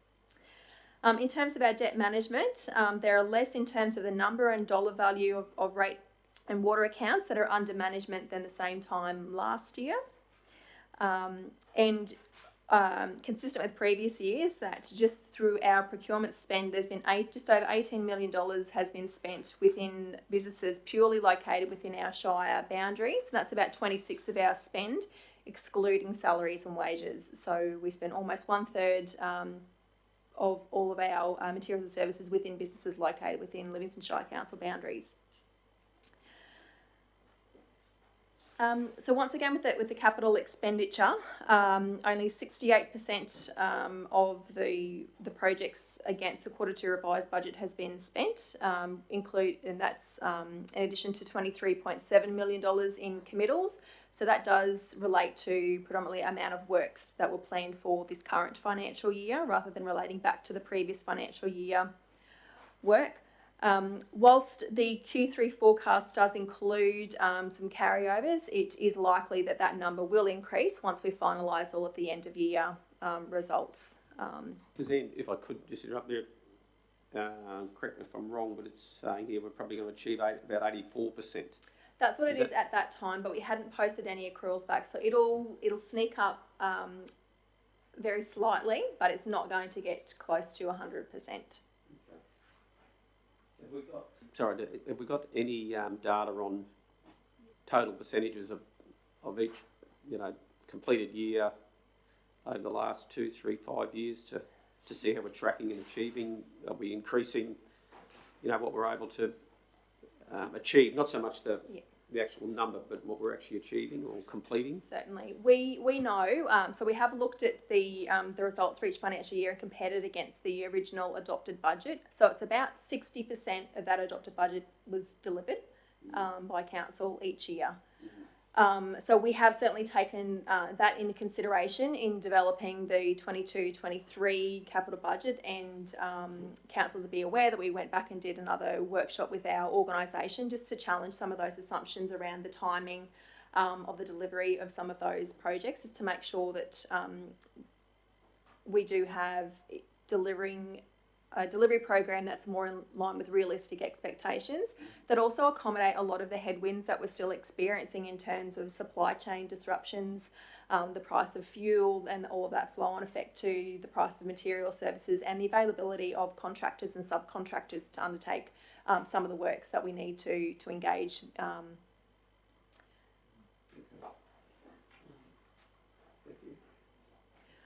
So I'm happy to take any questions from councillors that you may have. Yeah, thanks. Andrea, Councillor Friend. Yes, thank you, Mr. Chairman. I have a number of questions, with leave at the table, I'll ask them. So page 73 of the report, I'm just wanting this explained to me, as I'm not an accountant, but the asset sustainability ratio increased 1.5% within a month. And why is it now classed as a major negative variance? It has tracked as an unfavourable variance all year. Essentially, so the asset sustainability ratio looks at your spend of renewal works as a proportion of your depreciation. Okay. So this is suggesting that we haven't completed the planned renewal works in line with the program. And the other factor is our depreciation is likely to increase in June due to the revaluations of our assets. So our assets are valued more due to with all of the inflation movement that's happening in our price markets at the moment, and that will have a flow-on effect to our depreciation expense as well. So there's a number of things that we can't control in terms of those inputs into determining depreciation, but we can control the delivery of our renewal program. Sure. Page 73 also states 98.65 million cash and 59.56 million debt borrowings. Is there a small stream of debt that this council in the near future can look at paying out? Similarly to if you were to pay out any of your own personal debts or mortgages early, that would come at a cost. So you would pay what we call as a market value adjustment. So you pay a premium for that, but we can explore that, and council has done that. In the last financial year, so one prior. Moving on with that same cash information, I noticed on page 77 that this cash did not show up in the graph located on page 77 as cash on hand. It appears as a general bank balance. Could you kindly explain that to me? So cash on hand doesn't appear just due to the scale of the graph. So it's that immaterial. It would show up there as a very faint purple line. You wouldn't be able to see it yet. Sure. It definitely is in there. Yeah, it's we hold a very, very small portion of cash. Lovely. Page 76, other current liabilities. Could you explain kindly to me the increase with receipt of 4.6 million for 4 years of advance payments? So we were fortunate to, the state government has kindly provided us 4 years in advance payments of the waste levy refund. So that does need to get put on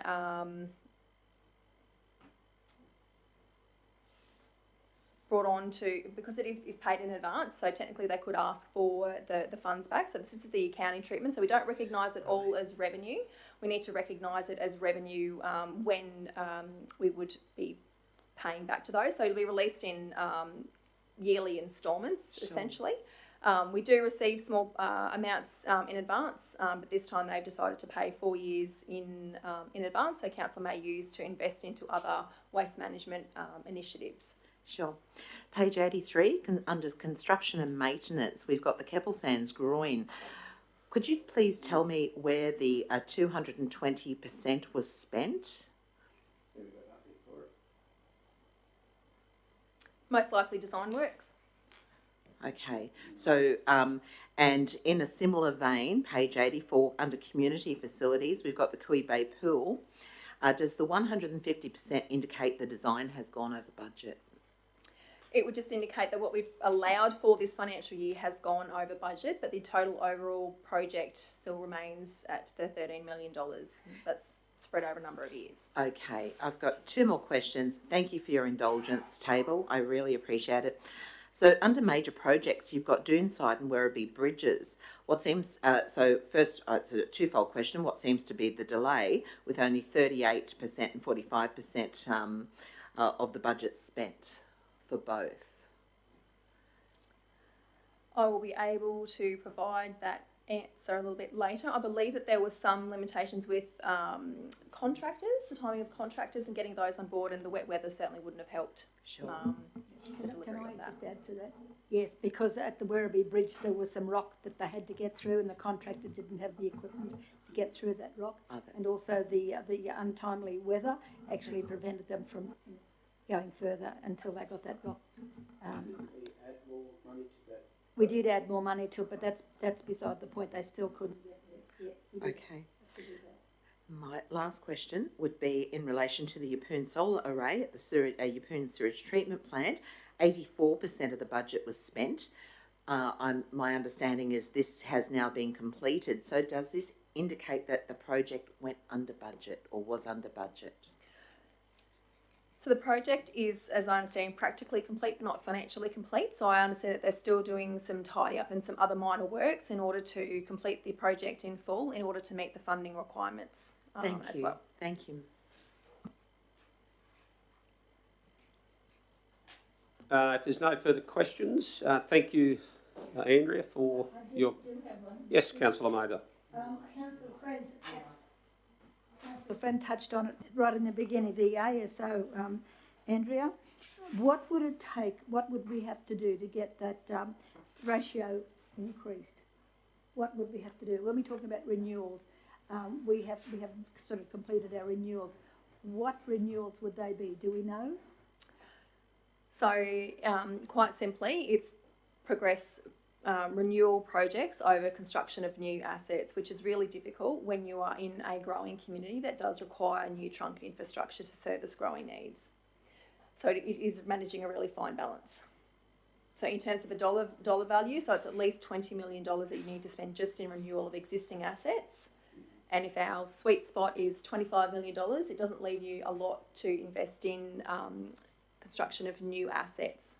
So we've got to spend money on our renewals, and we don't have that sort of money. According to that one ratio, yes. And I'm happy to talk to the councillors at a briefing session around some of the changes in the sustainability framework, which the department have recognised that there are limitations for this particular ratio, especially for councils that have a growing community where you do need to invest in new assets. Yeah, as you say, it's a fine line, balancing what we need to do as opposed to what we can do it with. Correct. Thank you. And ultimately, I guess, Andrew, this might benefit if you were to apply it literally to the asset sustainability ratio, to their, their sweet spot of whatever that is a 90% or something to the effect, you'd be taking the bulk of your capital budget and applying it just to appease that ratio, which would leave you $5 million potentially, or to spend on new stuff. So 3/4 of your money be going on depreciating stuff, or putting money aside for that and not actually delivering things that your community needed. So that's where that ratio really needs to be looked at, to reflect, I guess, like you say, growing councils, and perhaps adjust it, and make sure you've got other levers to ensure that you're dealing with your assets and manage them through your asset management plan. Is that That's 100% spot on, councillor. So managing our assets in accordance with our adopted levels of service through our asset management plans. That's the key to success for this one. We look forward to that briefing session.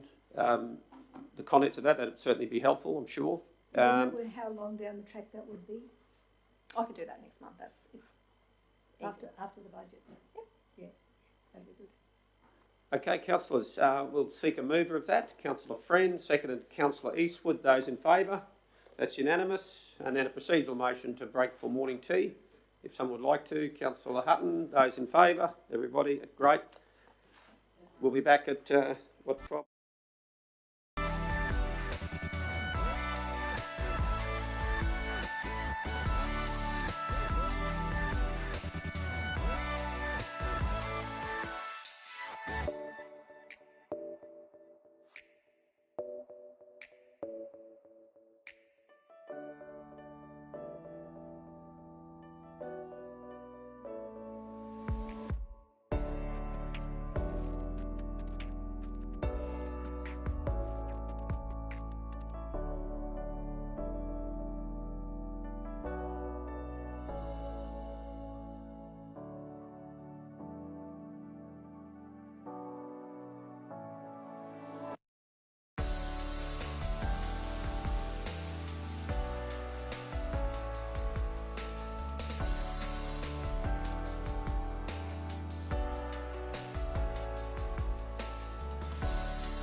patient, that's right, to go back into our session.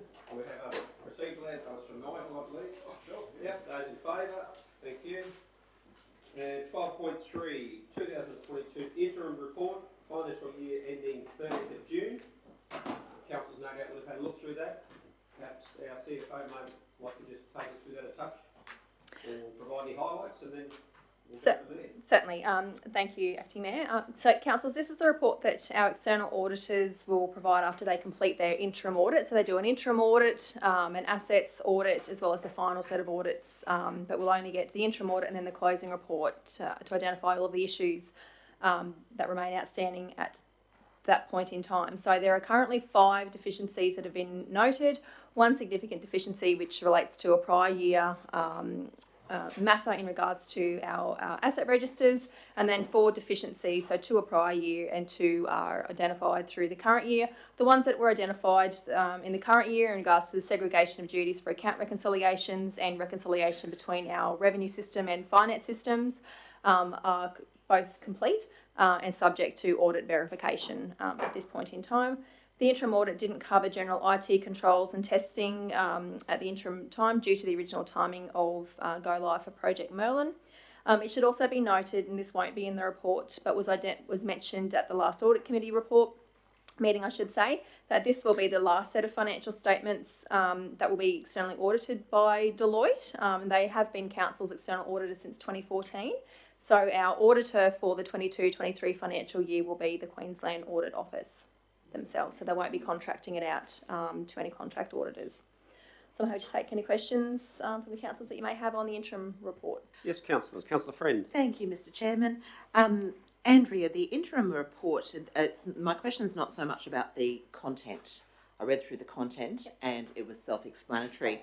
My question, though, is that on every page of the interim report by the Queensland Audit Office, it states sensitive.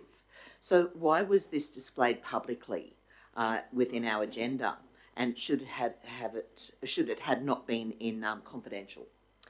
No, it doesn't need to be a confidential matter at all. It's always been presented at ordinary council meetings. It's never been a closed session or a confidential item. We do have a legislative obligation to present it at a council meeting. And it actually wouldn't fit any of the legislative requirements for being a confidential matter either. Thank you. Any further questions, councillors? If not, would someone like to move that? Councillor Hutton. Someone's seconding that. Councillor Mather. Councillor Hutton does not want to speak at this time of the motion. Councillor Mather is also shaking her head. No one want to speak against the motion? No. We shall put that to the vote. Those in favour? That's unanimous. Thank you.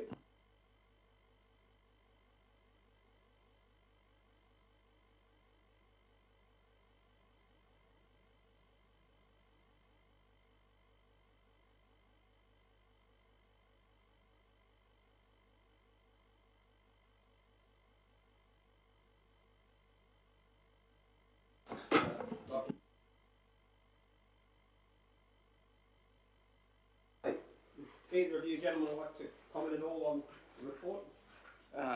This report, councillors, reflects an anomaly that was identified from an officer through a booking process. Although not dramatic, it needs to be brought to your attention as the value needs approval for change. The reservation talks about a reservation fee, the anomaly of $1, and then also the reservation in Monumental, another anomaly discrepancy of $10. Although officers usually have due diligence undertaking the report fees and charges review, these 2 anomalies were missed. I just need to bring to council's attention and the fee increase discrepancies of $11 discussed in the report, calculated as $11 difference in the charge. Okay, thank you. Greg, would you want to? Yeah, it should just be noted that no one's actually been affected by this. Picked up early then? Okay, councillors, any questions? If not, would someone like to move that? Councillor, you may ask a question. It's not so much about the report, but why did we get the entire booklet on fees put in 200 pages? should have only been the page that was referenced to that. Yeah, well, we got nearly 200 pages. It's just that I didn't print it out to give it in trouble. Okay. Well, I'll take that on notice, Councillor. yep, no, appropriate feedback. Someone like to move that? Councillor Eastwood, seconded Councillor Friend. Councillor Eastwood, would you like to speak to that at all? No, Mr Mayor. Councillor Friend? No, thank you. Any speaking against? No. We'll put that to the vote. Those in favour? That's unanimous. Thank you, gentlemen.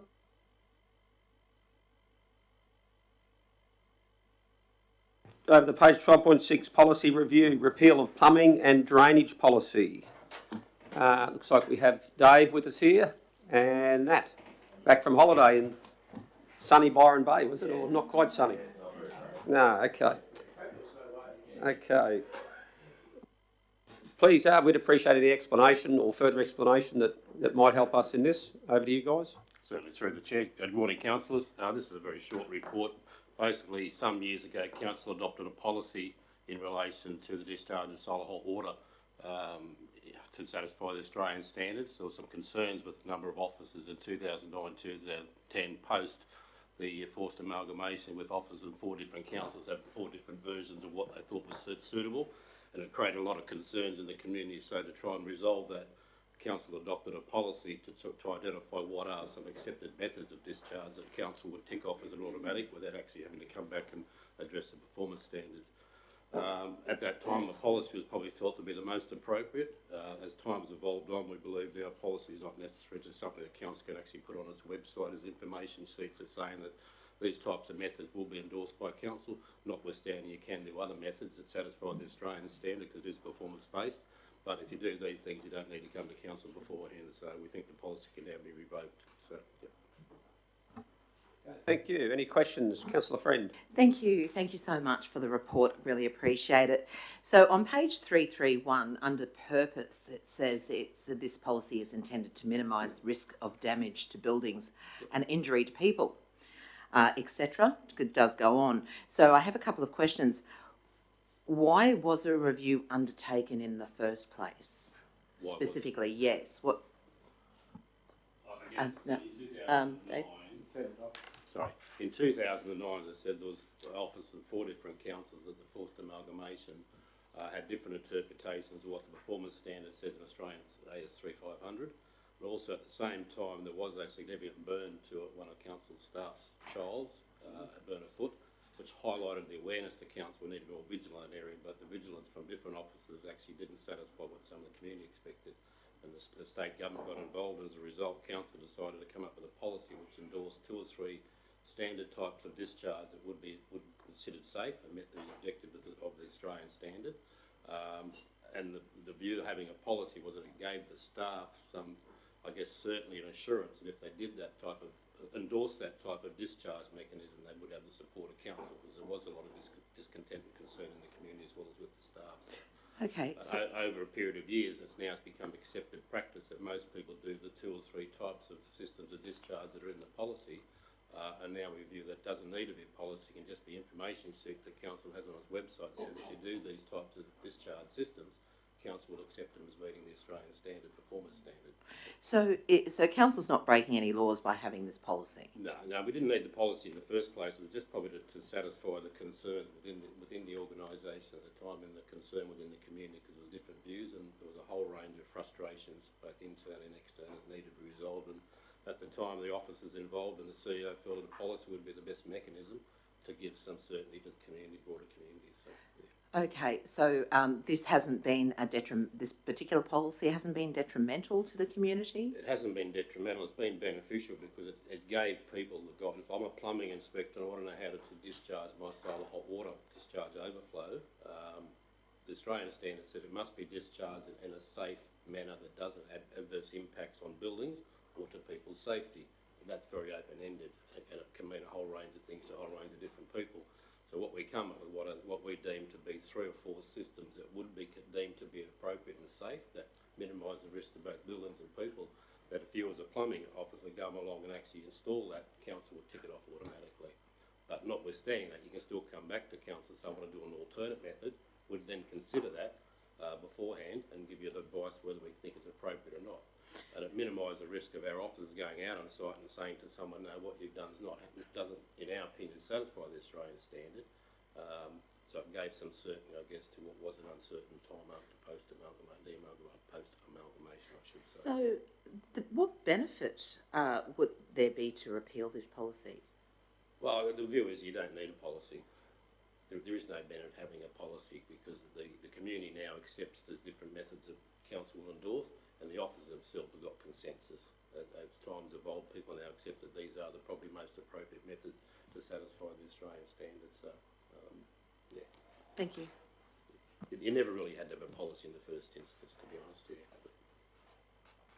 If that makes any sense. Thank you, Dave, for responding to that. Councillor Watson first, then Councillor Mader. Through the chair, Nat, being a plumber, surely the water coming out of the hot water system anyway would have just gone into the gutters and down through the downpipes into the stormwater, wouldn't it? I mean, I've seen them. Actually saw one down the road from where I live. It's not compliant to discharge the relief valve from your solar system onto your roof and your gutters. It has to go down to ground level and discharge it. Is this because of contaminants that might be in the tank, or? No, it's essentially the boiling hot water that comes out. Yeah. All right. No, it's fine. I've seen it happen. That's all. And there was nothing in place for that, but it did make a hell of a waterfall. Yeah. Okay. All right. Thanks. Councillor Mader. Thank you. Dave and Matt. Last year, we had a matter that came to the table, at least it was brought before me, in relation to a solar system in Stroh Street. Yep. Is this the result of that? No, that is an ongoing matter of compliance where our officers believe what's been done in Stroh Street doesn't satisfy the Australian standard. It doesn't satisfy what we've put in this policy in terms of options for discharge, and our officers are of the view that it doesn't satisfy the Australian standards in terms of the objective of actually having a safe discharge that doesn't affect the likelihood of injuring people or affecting the building. So, yeah, because that matter, for the sake of the other members, was a result of somebody coming down from Townsville to repair damage due to the cyclone. And I think it was said by our plumbing inspector at the time that it needed additional work to be done to it. And he said, well, it's in accordance with the standards of the Act, and I've done everything in accordance with the Act. And he's had no previous problems with any council throughout Queensland. So is that ongoing, that one? that matter Because is he chose to take it to court. That matter is still ongoing. I think that Yeah. you I haven't heard so anything. It is still ongoing, yes. So I haven't heard anything. There was a fine issued in relation to that, and I believe he's appealed the fine. Yeah. Well, I just hadn't heard, that's all I'm asking. And is this, you're talking, you're repealing your policy, so you're just relying on the Plumbing and Draining Act now, are you? The policy didn't override the Australian standard. What it did, what the objective was to provide some clarification of to what council considered satisfied the Australian standard. As I said, the Australian standard has a performance statement that says the solar hot water discharge must be discharged in such a way that it doesn't adversely affect buildings or injure people, which is very open-ended. And as I say, at the time in 2009, there was probably 10 or 12 different interpretations from that, from a whole range of people in the community, and a lot of people were doing things I thought was acceptable in one area in the previous, prior to the forced amalgamations. It wasn't acceptable in other council areas. So to try and give some certainty to the industry and the council officers, we decided to develop a policy at the time to say these are 3 types of methods of disposing that would be ticked off by council. No further questions. If you want to do something other than that, have a conversation with council so we can agree on whether it satisfies it or not. So, yeah. So it's not, so there is no policy then, if this is repealed, there is no policy? You don't need a policy. What we'd be doing is we'd be replicating what's in the policy in terms of diagrams, putting it on our intranet to say that these are, or on our internet, that these are accepted methods of discharge by council, which we've accepted in the last 10 years. We'll still continue to accept those methods, but if you want to do something other than that, come and talk to us first. Don't let's get out on site to inspect something and have that conversation saying it's not acceptable in our opinion. I'm still a little confused. Perhaps that's my nature. I guess the clarification, you never needed a policy in the first instance, and a policy cannot override legislation. The policy was put in place to provide some clarification and guidance and direction to the industry as well as council officers. But the Facebook isn't a place to put the information, to say these are the three choices you have. Yep. That's not the place to do it. Well, it's probably just as transparent as a policy on our internet. No, I don't do as well, Facebook. so, yeah. No, not Facebook, our internet, not Facebook. We don't use Council Facebook. website. I don't access Facebook, so. Well, it needs to have something. It'll be on council's internet, and our office will provide it with attached to approvals, whether solar hot water systems, they can provide a copy of the diagrams that are considered acceptable. So what is it Yep. if it's not a policy? What do you call it? If it's not the Act, it's obviously complementing the Act. All it is giving diagrams or guidance to the industry to say what council believes satisfies the performance statement under the Australian standard AS 3500. Because AS 3500 has one statement in there about safe discharge of solar hot waters to not adversely affect buildings or people, but gives no diagrams. So what this does is give some diagrams to say to a contractor, if you do your discharge in accordance with one of these diagrams, council says that satisfies the Australian standards, you won't have any further concerns from council. Notwithstanding, From this council. yeah. If you want to come back and do something other than that, we'll have a conversation in the first instance, because we may go out and do the inspection and say to you, no, we don't agree with that. And then you'll have a conversation like we're having with Mr. Hurd in Stroh Street, because his contractor did something that we don't believe satisfies the Australian standard. Okay. You know, this makes me think that obviously councils have different opinions as to what satisfies each one of them. And that'll always be the case when you've got performance-based standards, yes. Is this something, Mr Deputy, that needs to go to a conference at some stage to get some... By all means, Councillor Mather, if some you... consistency By all in means, this area, if you'd like to... If I move across from here to Bohenia, or if I move across to Isaacs, and they've got different policies, and you thought you could do the right thing back there and find you're in trouble back here, it's not a good way to be. We need to have some consistency. Right up, sorry, councillors. Yeah, if it's something you'd like to see explored Well, I think at a deeper level, put that's... the officers in the position where that... I think the officer, if I could, the officer explained that the legislation is clear, is it not? The legislation is clear. I guess what's happened in the last 10 years, both building, plumbing and planning legislation has gone from prescriptive models to performance-based models, which allows people to have more flexibility or different types of thinking to providing outcomes. Sounds like and the plumbing standard's gone that way, and most of the time people stick to what's tried and tested, the known.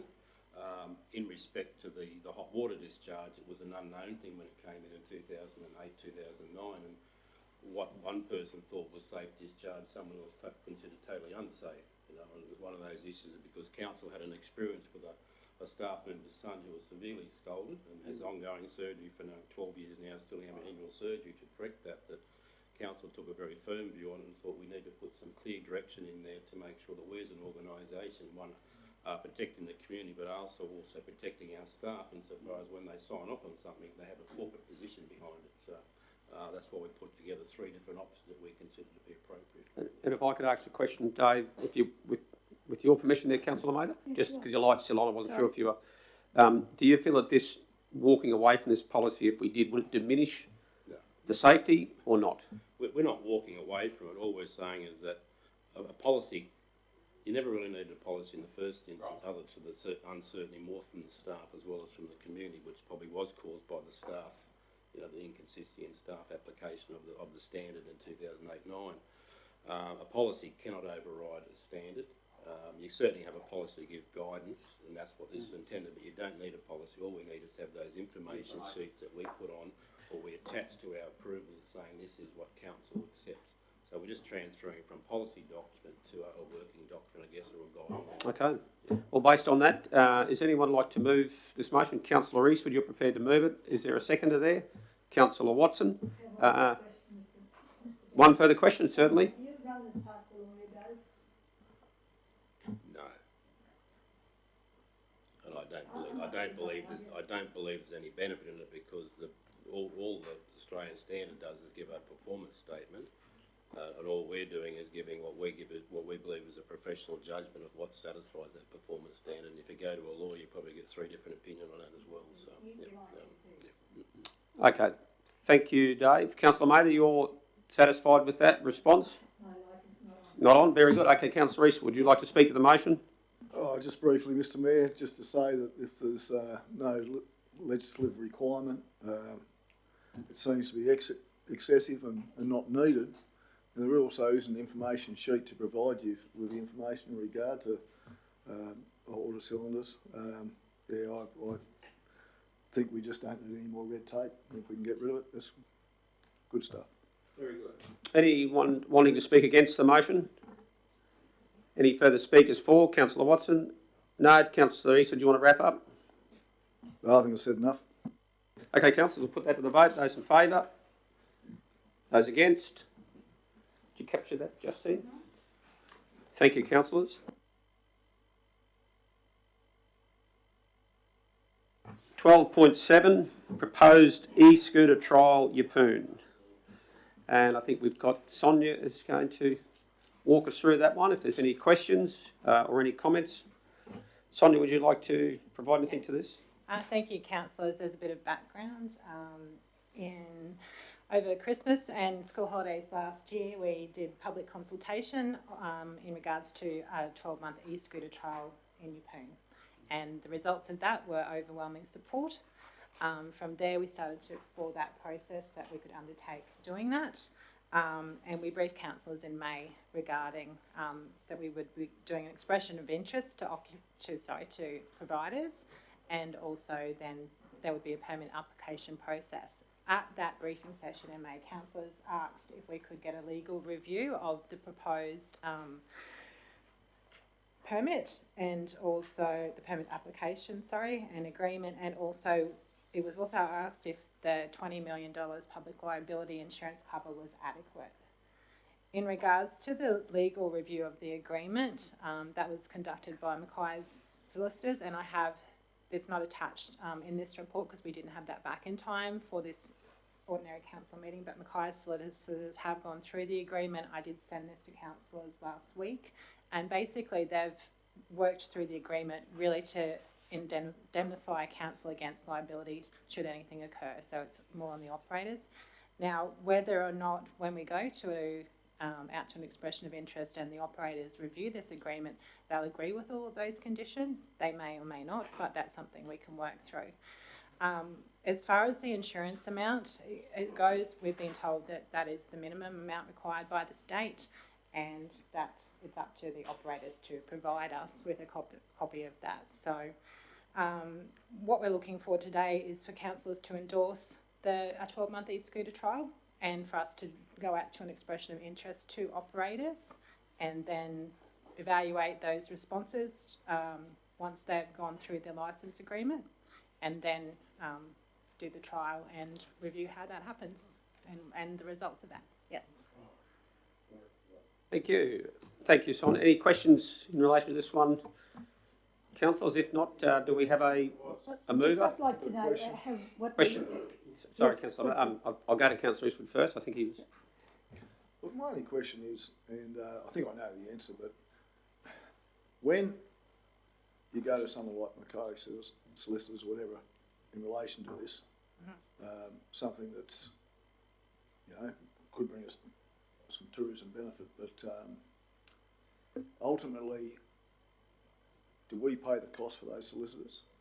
We did pay for the review of the agreement, okay. so that came out of council's budget, which really is a due diligence that we were asked to undertake by council, and I think it was well worth it. They did pick up quite a few things and added quite a lot more rigour, I suppose, around the actual licence agreement that protects council from hopefully any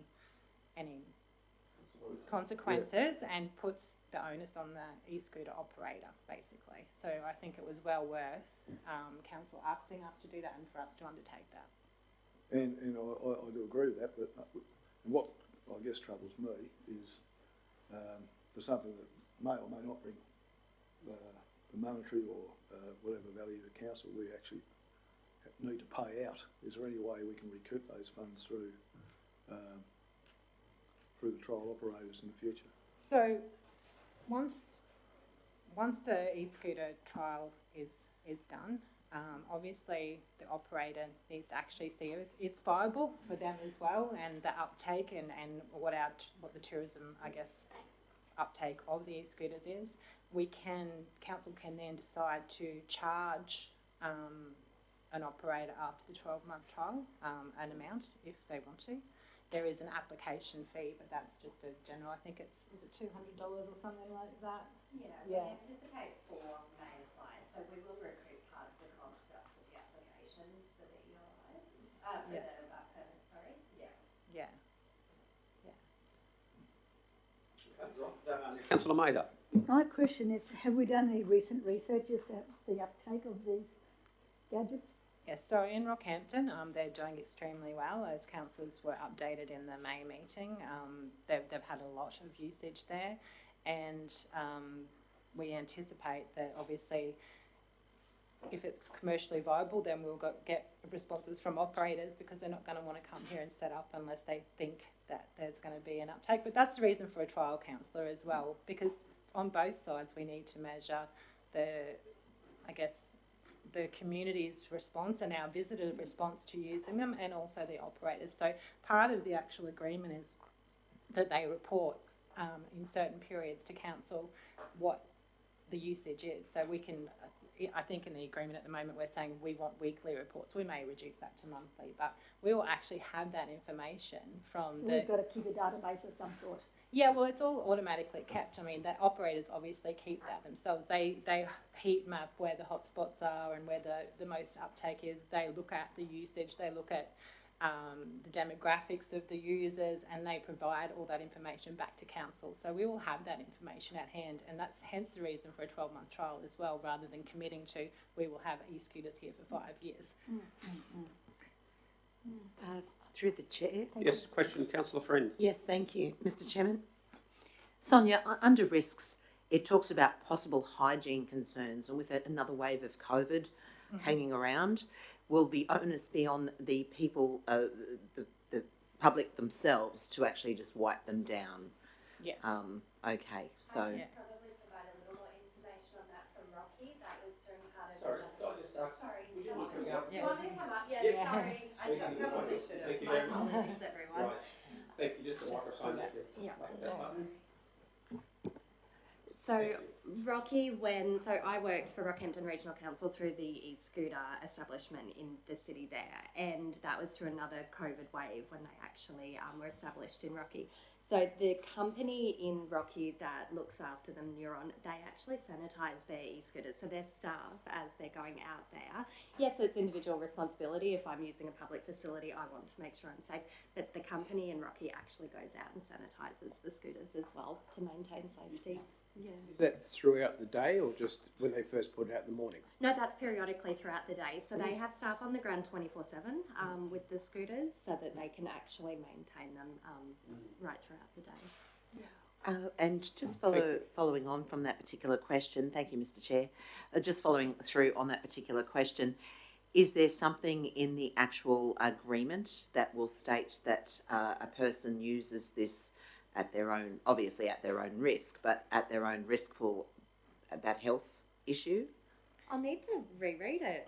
I don't think that's actually in the actual agreement, as in the hygiene component of it. Really, so what happens is when we go to the operators, they have to actually submit to us their workplace health and safety standards. So each operator will have their own, and they will differ, and we assess those responses that they provide to us based on the terms of the agreement. So it doesn't list out exactly what those are, but it does say they need to provide us with a workplace health and safety, their plans. So I guess as part of our assessment of the expressions of interest, when we receive them, because that's been raised, we can raise that with whoever responds well, and we rate. And I just wanted to also, it was remiss of me, Councillor, sorry, this is Emily Van Reet, who has joined the Economic Development team and has been with us for a couple of months now.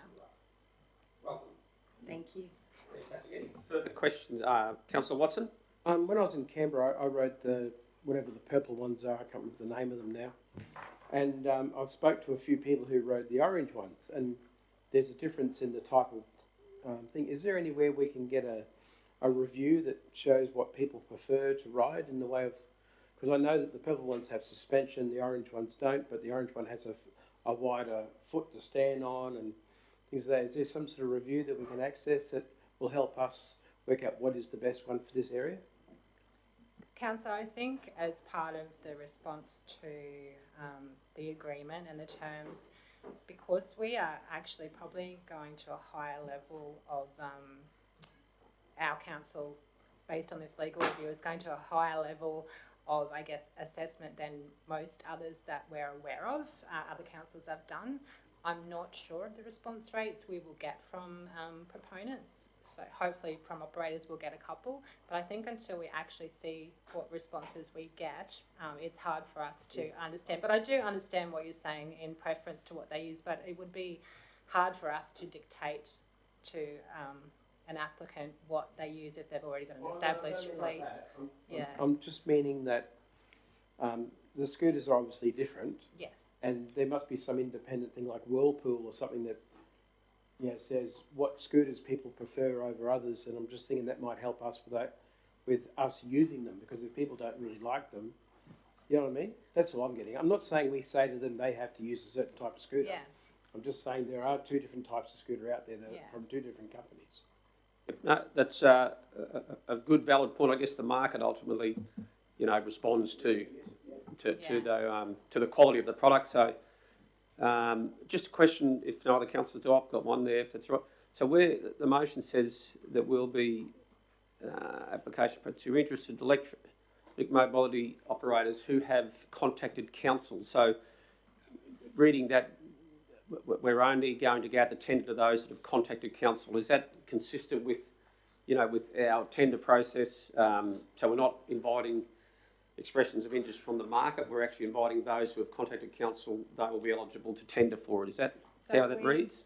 Yes, councillor, that's correct. So we sought advice from procurement, and we've had 4 operators contact council via the mayor and CEO office over the period of time, and they advised that's okay for us to do that. If council wants us to go through an expression of interest process and it's public, we can do that, and we can still contact those operators that have presented to us in the same time. So I'm happy for it to be amended to just say that we'll go through an expression of interest and permit application process to interested electricity mobility operators, and then just take the end off.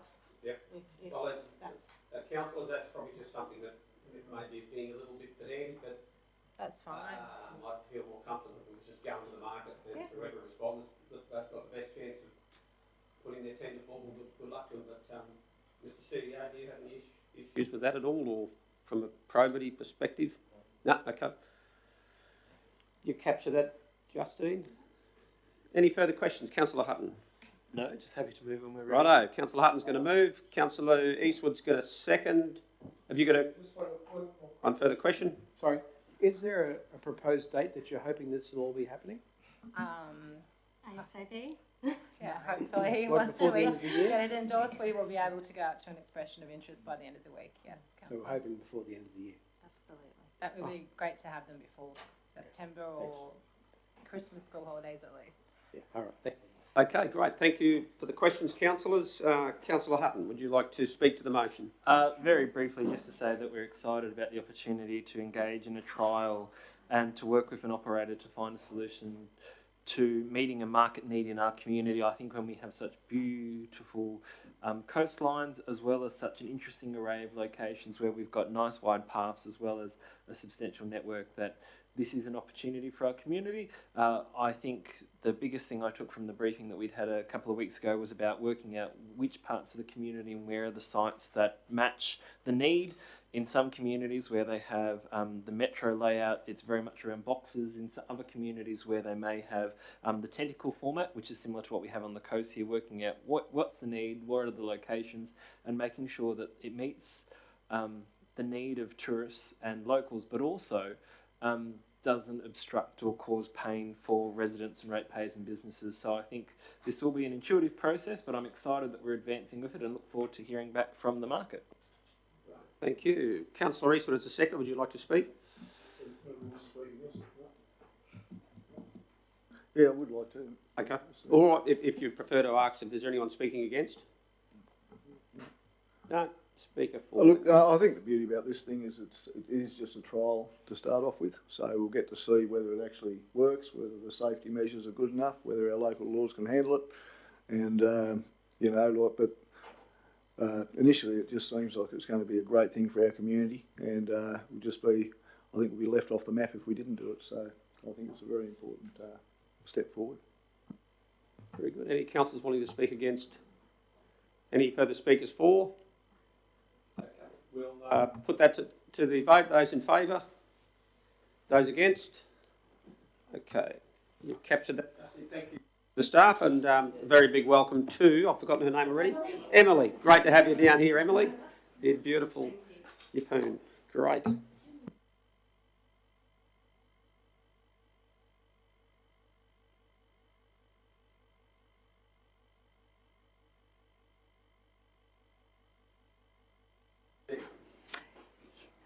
Perhaps hand over to the CEO. Thanks, Mr. Chairman. Fairly routine business item, as is customary, or has been customary, at least in my time here. We seek the council's endorsement of proposals to close the council operations down for the festive season dates, midday Friday, 23 December, reopening in the new year. Thank you, Mr. Chair. I'll move this. Yep. Anyone like to second that? Councillor Hutton? No questions. Councillor Friend, would you like to speak to the motion? Just very briefly, Mr. Chair, just to say that this happens every year. We're very fortunate in local government to be able to close our doors and give loads of our staff that time with their families, with their friends, time to rejuvenate and time to relax. And it's important that we do look after our employees because they work so hard throughout the rest of the year. In saying that, for the members of the public that may be watching, we certainly still have important skeleton staff who are on call, especially in the local law area, if there's any issues with dogs or cats or any other things like that. We also have our waste department still running, our landfills, and your waste will be collected even on Christmas Day. That's really important. And those that have water leaks as well. So all of those staff are still available, and it's very easy to call the after hours number and get hold of someone to come out for an emergency. So in saying this, it's something that our staff actually look forward to every year.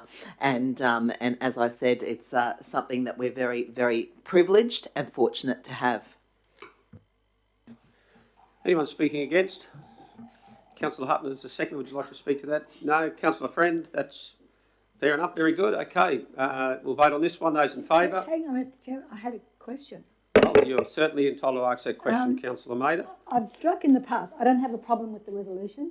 I just need to ask, are there any areas that the after hours doesn't cover? Because I've had situations in the past where it's not a water main, it's not a bite to a child or a person or another dog, but you need somebody there.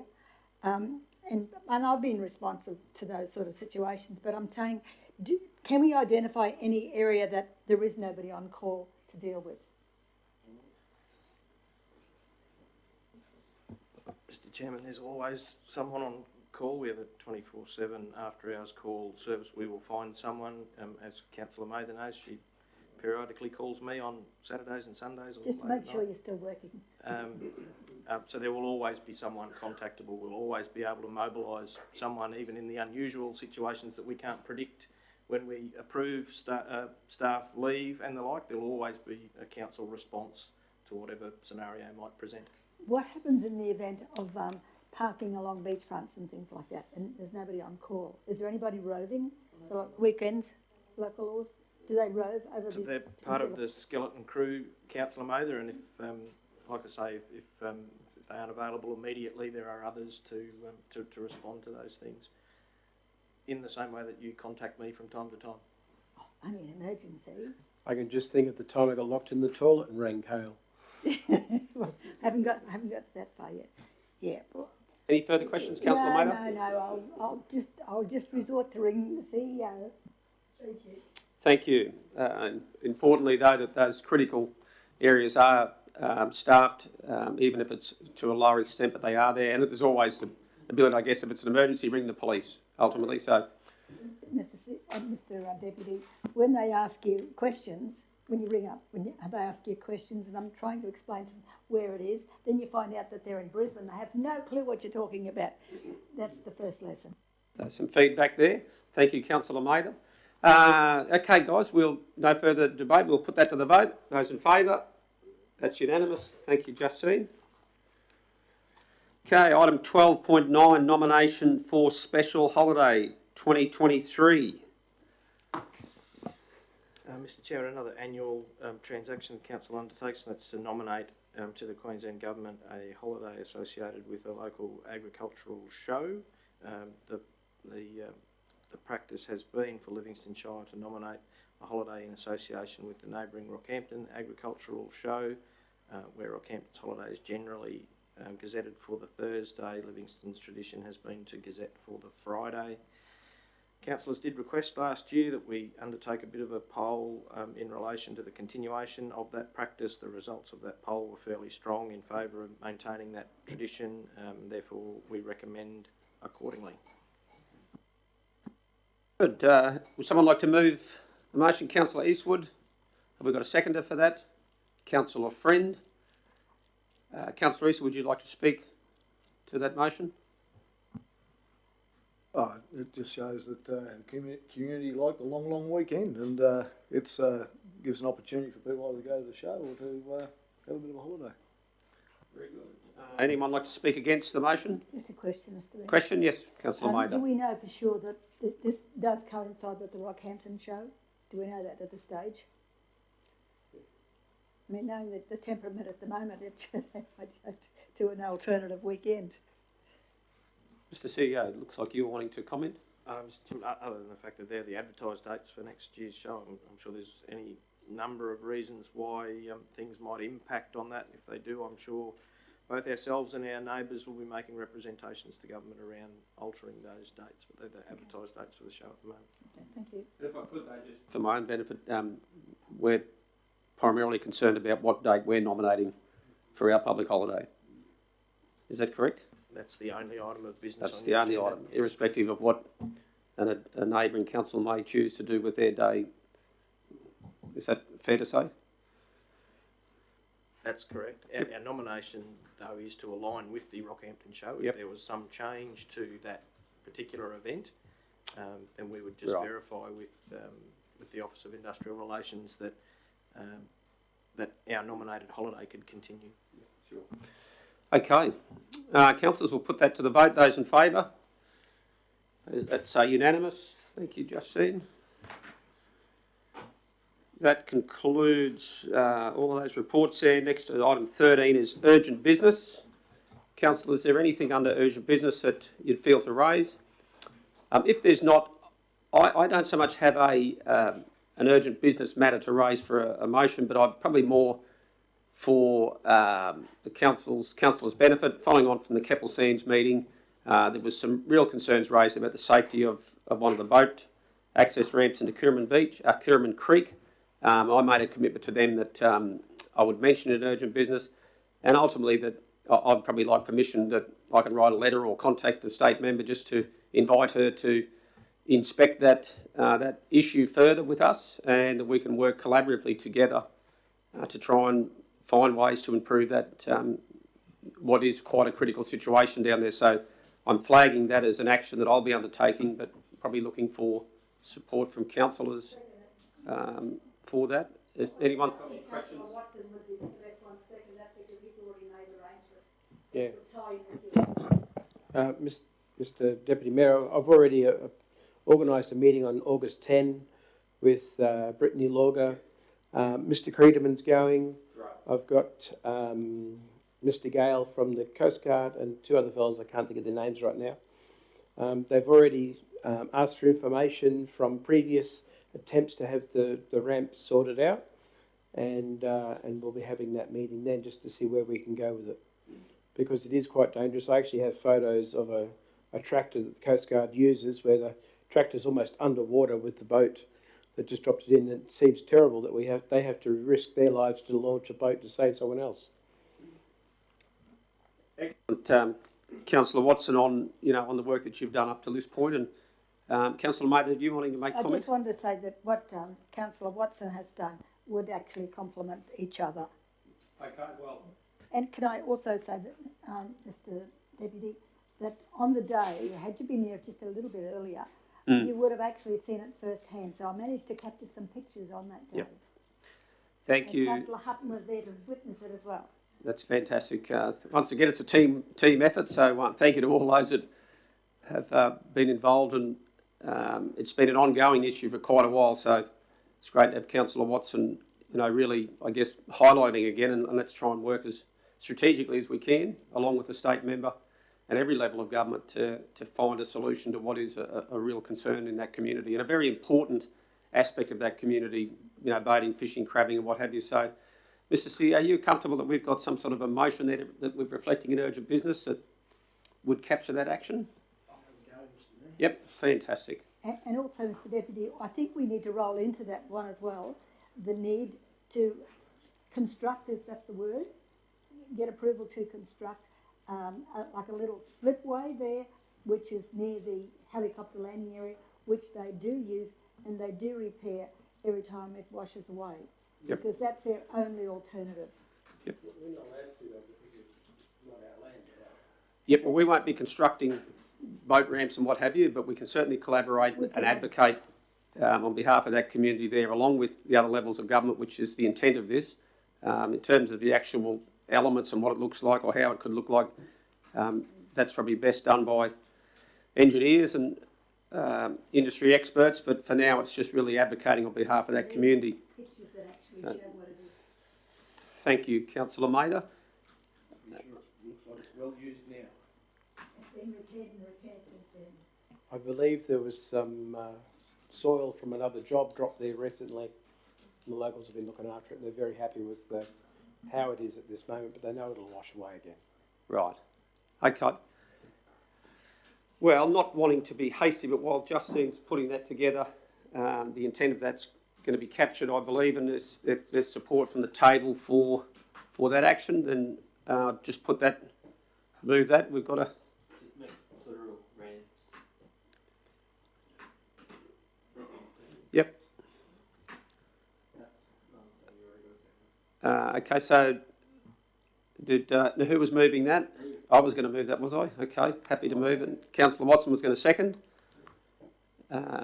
All those in favour? Thank you. That concludes urgent business. Thank you, councillors. Next up is closed session. So do we normally do a procedural to go into closed session? Is that what we do?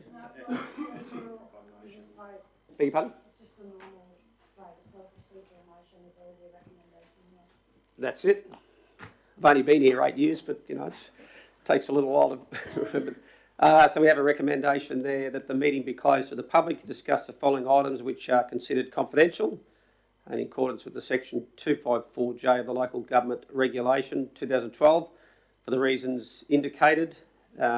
We have two items, public liability insurance claims report, and the second item relating to a development offence in relation to rates assessment that we'll be dealing with in closed session. Does that satisfy what needs to be said to go into closed session? Yep. Whether we all agree with it or not, I suspect we won't, but anyone want to say, those in favour? Oh, we need a mover, sorry, yep. Anyone like to, Rhodes, Councillor Watson is going to move that. Councillor Mather will second that. Anyone like to speak to that? Anyone want to speak against? We'll go to the vote. Those in favour? Those against? That is closed. Thank you. We're now in closed.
works for earthworks upon 7 to 9 Mickerville Street, Mickerville Hill, without a development permit, as subsequent information provided by and on behalf of the company suggests that the actions were taken on a good faith basis on the understanding that approval had been given by council. We've got a recommendation there. We've got a mover in Councillor Eastwood, seconder in Councillor Hutton. Councillor East, would you like to speak to that motion? Only briefly, Mr Mayor, or Acting Mr Mayor, just to say that on the balance of probabilities, I'm quite happy with the officer's recommendation. Councillors wanting to speak against the recommendation there, or the motion? Not at this stage, Mr Deputy, not knowing where this might lead. Okay. The seconder there, Councillor Hutton, would you like to speak? No. Anyone else want to speak against? No, we'll put that to the vote. Those in favour of the resolution? Those against? The casting vote, I vote in support of the officer's recommendation, and that motion is carried.